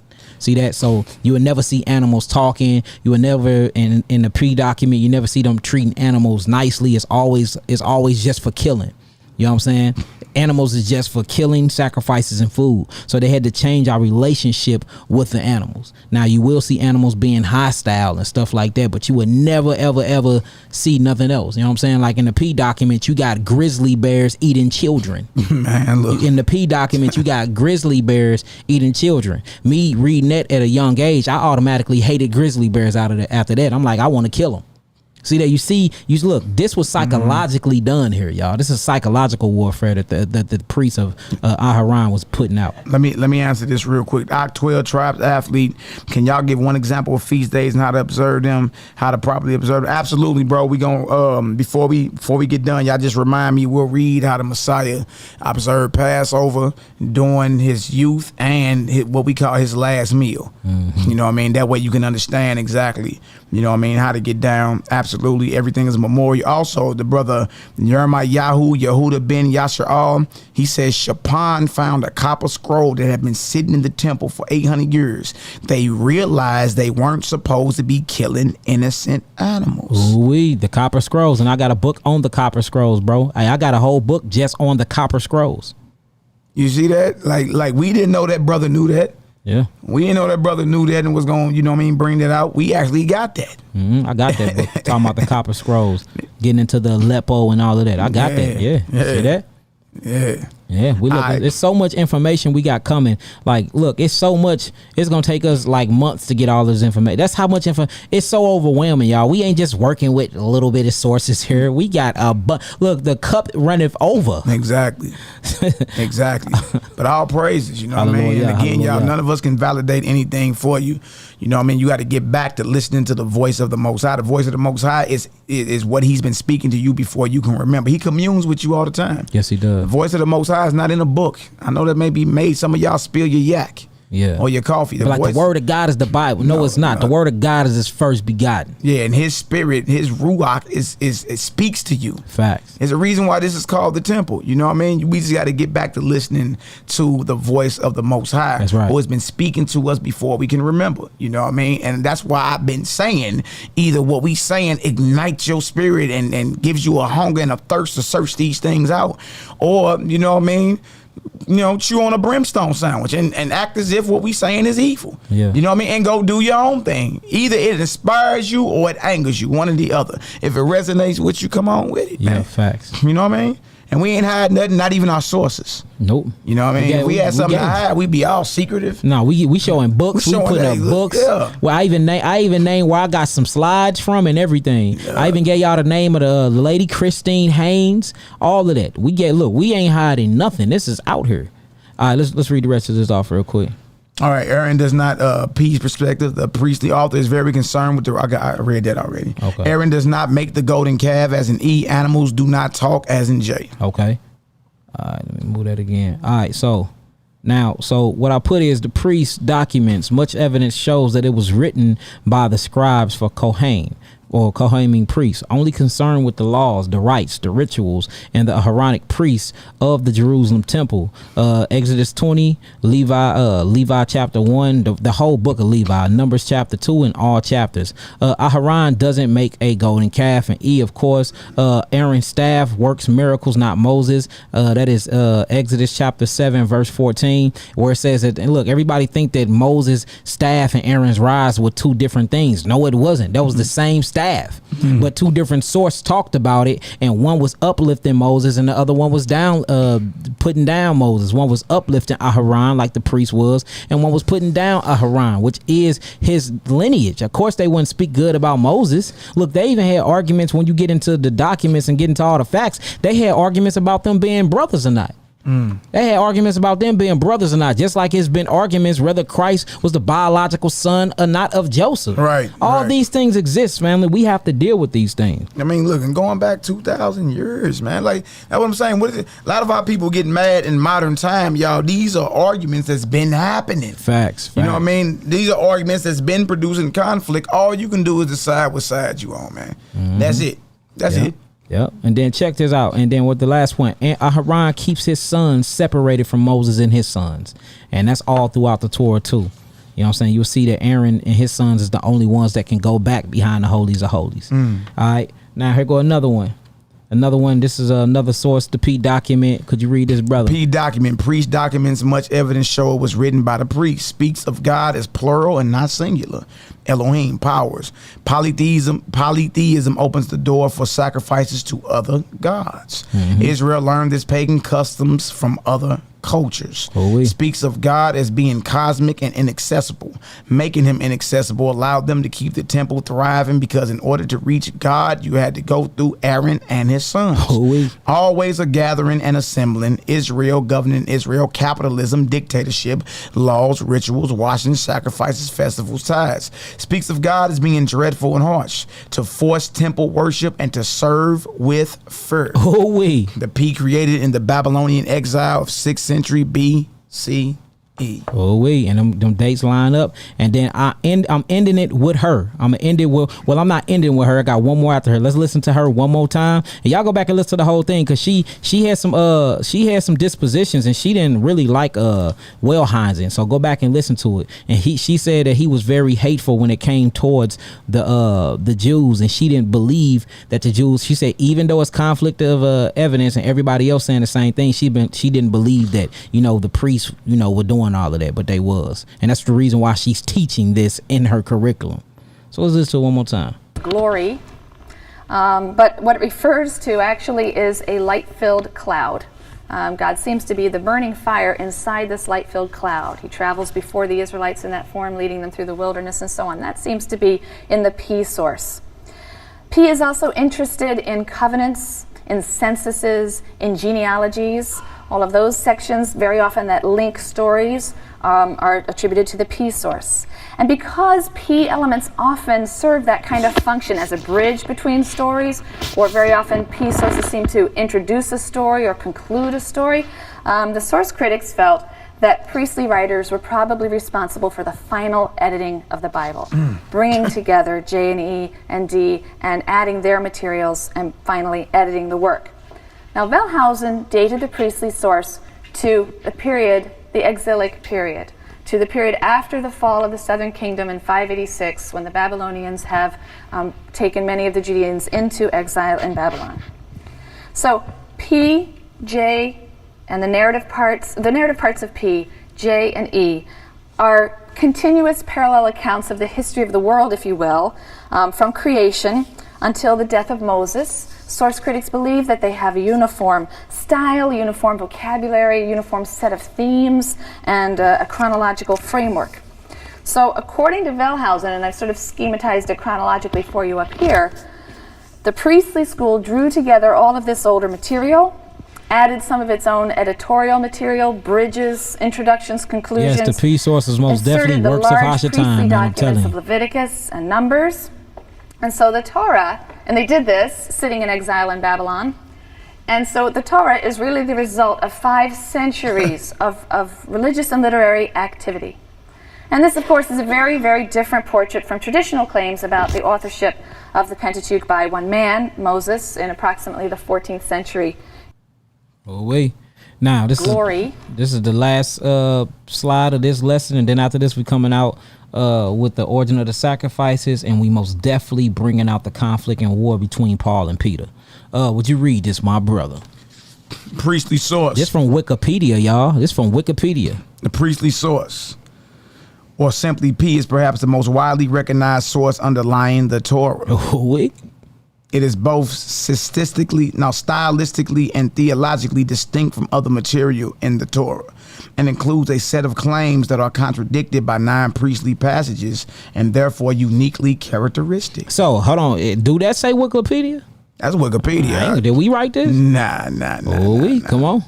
It says, hold on, let's go back to the country. Let's go back to it is both. It is both stylistically and theologically distinct from other material in the Torah, and includes a set of claims that are contradicted. That are contradicted by 9 priestly passages and therefore uniquely characteristic. No sacrifice before the institution is ordained by Yahweh God at Sinai. The exalted status of Aaron and the priesthood, and the use of the divine title El Shaddai before God reveals his name to Moses. Everything I'm saying, look, and we came to this conclusion before I even found it. I said, let me just Wikipedia the P source. Boy, it summarized everything I've been saying. Come on. Where I'm at right there. Before God reveals his name to Moses, to name a few. In general, the priestly work is concerned with priestly matters, ritual law, the origin of shrines and rituals, and genealogies, all expressed in a formal, repetitive style. It stresses the rules and rituals of worship and the crucial role of priests, expanding considerably on the role given to Aaron. Not Moses, but given to who? Aaron. All Levites are priests, but according to P, only the descendants of Aaron were to be allowed to officiate in the inner sanctuary. There it is. So with that being said, take all of that. We're going to send these out, study this, because y'all are going to need to know this when we bring out the origins of sacrifices. We finna read this out of y'all because somebody asked how to keep the feast, so we're gonna get to that. I hope y'all got some understanding and some overstanding and understanding over this entire lesson. For those that just seen this, please go back and read and rewatch the first one, which is part 1. And look, you know what I'm saying? Look, we gonna get to it. We not twisting your arm to believe this is either resonate with your spirit or not. No doubt, hallelujah. All right, bruh wanted to know about how to observe the feast. Well, I'm gonna go into the Gospel of the Holy 12, which was written by the apostle of the Messiah, John, who wrote Revelations around 70 AD. You know what I mean? AKA the gospel of the Nazarenes. There's a lot of Negroes that got their panties in a bunch right now.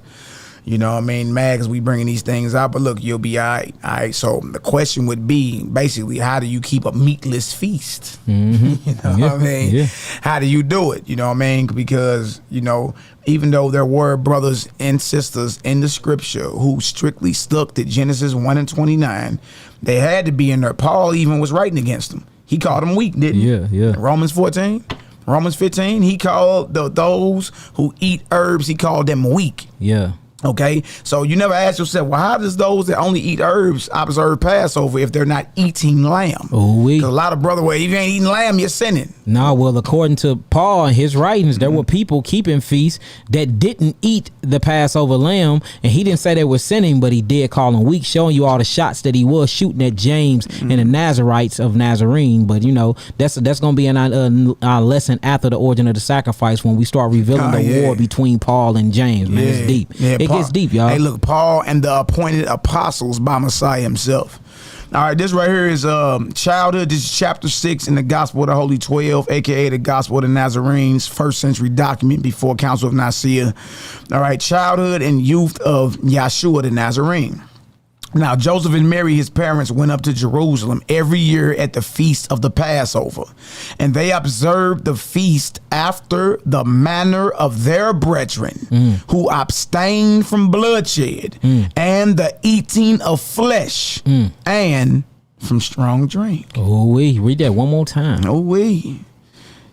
Gospel of the Nazarenes, Gospel of the Holy 12, chapter 6, childhood and youth of Jesus or Yeshua the Nazarene. Now, Joseph and Mary, his parents, went up to Jerusalem every year at the feast of the Passover, and they observed the feast after the manner of their brethren who abstained from bloodshed and the eating of flesh and from strong drink. So they didn't drink at the Passover nor eat flesh at the Passover. Yeah, you know what I mean? Showing you every Israelite didn't, because there was different sects and factions.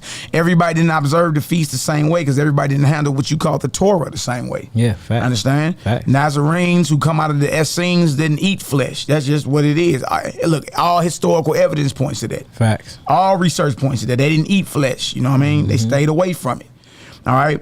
This right here is the last Passover supper, or the last Paschal supper, chapter 75, Gospel of the Holy 12. And in the evening, Messiah came into the house, and there were gathered with him the 12 and their fellows, Peter and Jacob, and Thomas and John, and Simon and Matthew, and Andrew and Nathaniel, and James and Thaddeus, and Philip and their companions. And there was also Judas Iscariot, who by men was numbered with the 12, till the time when he should manifest his destiny. Verse 2, and they were all clad in garments of white linen, pure and clean, for linen is the righteousness of the saints, and each had a color of his tribe. But Yahushua was clad in his pure white robe over all, without seam or spot. Verse 3, and there arose contention among them as to which of them should be esteemed the greatest. Wherefore he said to them, he that is greatest among you, let him be as he that does serve. Then Judas, the newest member, who had not yet been fully initiated in the mysteries, asked, where will you have us prepare the Passover? And Yahushua answered, what I desire with desire at this Passover, to eat flesh with you, before I am to institute the memorial of my oblation for the service and salvation of all. For behold, the hour approaches when the Son of Man shall be betrayed into the hands of traitors. And one of the 12 said to him, Yahushua, is it I? And he answered, he to whom I give the sop, the same is he. And Iscariot said to him, Yahushua, behold the unleavened bread and the mingled wine, that's wine with water, y'all, and the oil and the herbs. So y'all heard that? There's unleavened bread, organic wine, meaning wine mixed with water, oil and herbs. That's how Nazarenes keep the Passover. But where is the lamb that Moses commanded? For Judas had bought the lamb, but Yahushua forbidden that it should be killed. You see, he was against the killing of the lamb. Now watch this. Verse 7. And John spoke in the spirit, saying, behold, the lamb, the good shepherd, which gives his life for the sheep. And Judas was troubled at these words, for he knew that he should betray him. But again, Judas said, Yeshua, is it not written in the law that a lamb must be slain for the Passover within the gates? And Yeshua answered, you have walked with me even this short time, and yet ask me this? If I am lifted up on the cross, then indeed shall the lamb be slain. But woe to him by whom it is woe to him by whom it is delivered into the hands of the slayers. It were better for him that had he not been born. He's saying, I'm the lamb. I'm about to die. You understand? I'm about to be delivered to the hands of traitors. But woe unto him who deliver me up. Verse 9. Verily I say unto you, for this end have I come into the world, that I may put away all blood offerings and the eating of the flesh of the beasts and the birds that are slain by men. In the beginning, the Creator gave to all the fruits of the trees and the seeds of the herbs for food. Genesis 1:29. But those who love themselves more than the Lord or their fellows corrupted their ways and brought diseases into their bodies and filled the earth with lust and violence, not by shedding innocent blood, therefore, but by living a righteous life shall you find peace. Not by shedding innocent blood, therefore, but by living a righteous life shall you find peace. Walk in the way, and you shall find the Most High. Seek truth, and the truth shall make you free. Live in the life, and you shall see no death. All things are alive in the spirit of the Creator, who fills all things. Keep the commandments. Love Yahweh with all your heart, and love your neighbor as yourself, even all living things. Love your neighbor as yourself, even all living things. On these hang all the law and the prophets, and the sum of the law is this: do unto others as you would that others should do unto you. Blessed are they who keep this law, for the Creator is manifest in all creatures. In all what? In all creatures. And all creatures live in the Creator. After these things, Yeshua dipped the sop and gave it to Judas Iscariot, saying, what you will do quickly. Judas Iscariot. He gave it to Judas Iscariot. Judas Iscariot. Judas Iscariot. That is funny, man. Hey, but look, peep what we peeped though. He said that the meat is causing disease, y'all. Did y'all peep that? Yes. He said the flesh is causing disease, and he said if you eating meat, you don't love yourself. Did y'all peep that? Yeah. Hey, y'all peeped? Yeah. Yeah. You know what I mean? Love your neighbor, yourself, and all creatures of the Most High. Hey, and real quick before you start reading this, look, y'all, we done offended a lot of people because we didn't have this knowledge back then. We was indoctrinated at one point too. I called Peasy personally and told him that I apologize for us getting on that radio station with well, I ain't gonna call him a brother because he's not a brother, but with wicked Jacob and all of that. You know what I'm saying? I personally called Peasy. He talked to Peasy on a separate account too, but we actually talked to Peasy and apologize for even going in on him like that over Jeremiah 8:8. I called him the day of his show and I said, you was right, brother, and I want to tell you that as a man I was wrong and I shouldn't have never blasted your name over the airways like that, and I apologize. And we all squashed the beef between me and him. Me and Divine Prospect, we squashed our stuff too at the in Detroit, what was that, 2 years ago? 2 years ago. 2 years ago at the gathering with the Negroes to Hebrews. You know what I'm saying? So look, I'm apologize to him on World Wide Web too. Hey, my brother, Divine Prospect, I apologize for blasting you out on their radio station as well. You know what I'm saying? That is a wicked radio station. That shit is like Jerry Springer. I was caught up in it. We all was caught up in it. And I'm telling Divine Prospect, I apologize for even putting your name in my mouth. Me too. And I didn't know what I was talking about at the time. You actually was right. Peasy, I apologize for putting your name in my mouth. I didn't know what I was talking about at the time. Now I see that everything that you brothers was bringing forth is actually the truth. So look, we apologize as men for and on the record, y'all. That's right. You know what I mean? Hey, look, and I second all that. Me too. You know what I mean? The one thing we ain't afraid of, you know what I mean? Or even we get weak and admit when we've been wrong. We've been wrong before. Yes, we have. You know what I mean? We've been wrong before. You dig? Now, true about this. After these things, Yahshua dipped the sop and gave it to Judas Iscariot, saying, "What you will do, do quickly." He then, having received the sop, went out immediately, and it was night. And when Judas Iscariot had gone out, Yahshua said, "Now is the Son of Man glorified among his 12, and Yahweh is glorified in him. And verily I say to you, they who receive you receive me, and they who receive me receive the Most High who sent me. To you who follow me in the regeneration of the elect, I appoint a kingdom, as the same has been appointed to me, and you who have been faithful to the truth shall sit upon the 12 thrones, judging the 12 tribes of Israel." And one said to him, "Yahshua, will you at this time restore the kingdom to Israel?" And Yahshua said, "My kingdom is not of this world, neither are all Israel which are called Israel. They are those in every nation who defile not themselves with cruelty, who do righteousness, have mercy, love, and reverence all the works of the law, who give succor to all that are weak and oppressed. The same are the true Israel." Hallelujah. Boy, you see that? You see that, y'all? Boy. So look, that concludes this lesson, y'all. I hope all of y'all got some understanding, overstanding, and understanding on here. If you still is against everything we just taught, look, just stay off the channel. Ain't no point of being on here. If you agree and you just want to stay, if you disagree and you want to stay around and learn something or even try to debunk that, go ahead, do you. But all the disrespect we're not doing no more. You know what I'm saying? Again, we was on that wicked radio station saying a lot of bad things about brothers' personal lives, assassinating people's characters and speaking on people's households. For everybody, even for the people that was still wrong and we was right. Hey, look, I apologize, y'all. I apologize for camp banging, gang banging in the truth, like we Crips and Bloods when we all supposed to be a Messiah. I apologize for anybody I ever spoke on. This let you know, for a man think he know anything, he don't know nothing at all, flat out. So hey, I'm arriving to that point, and I'm man enough to admit that, brother Peasy, you was right.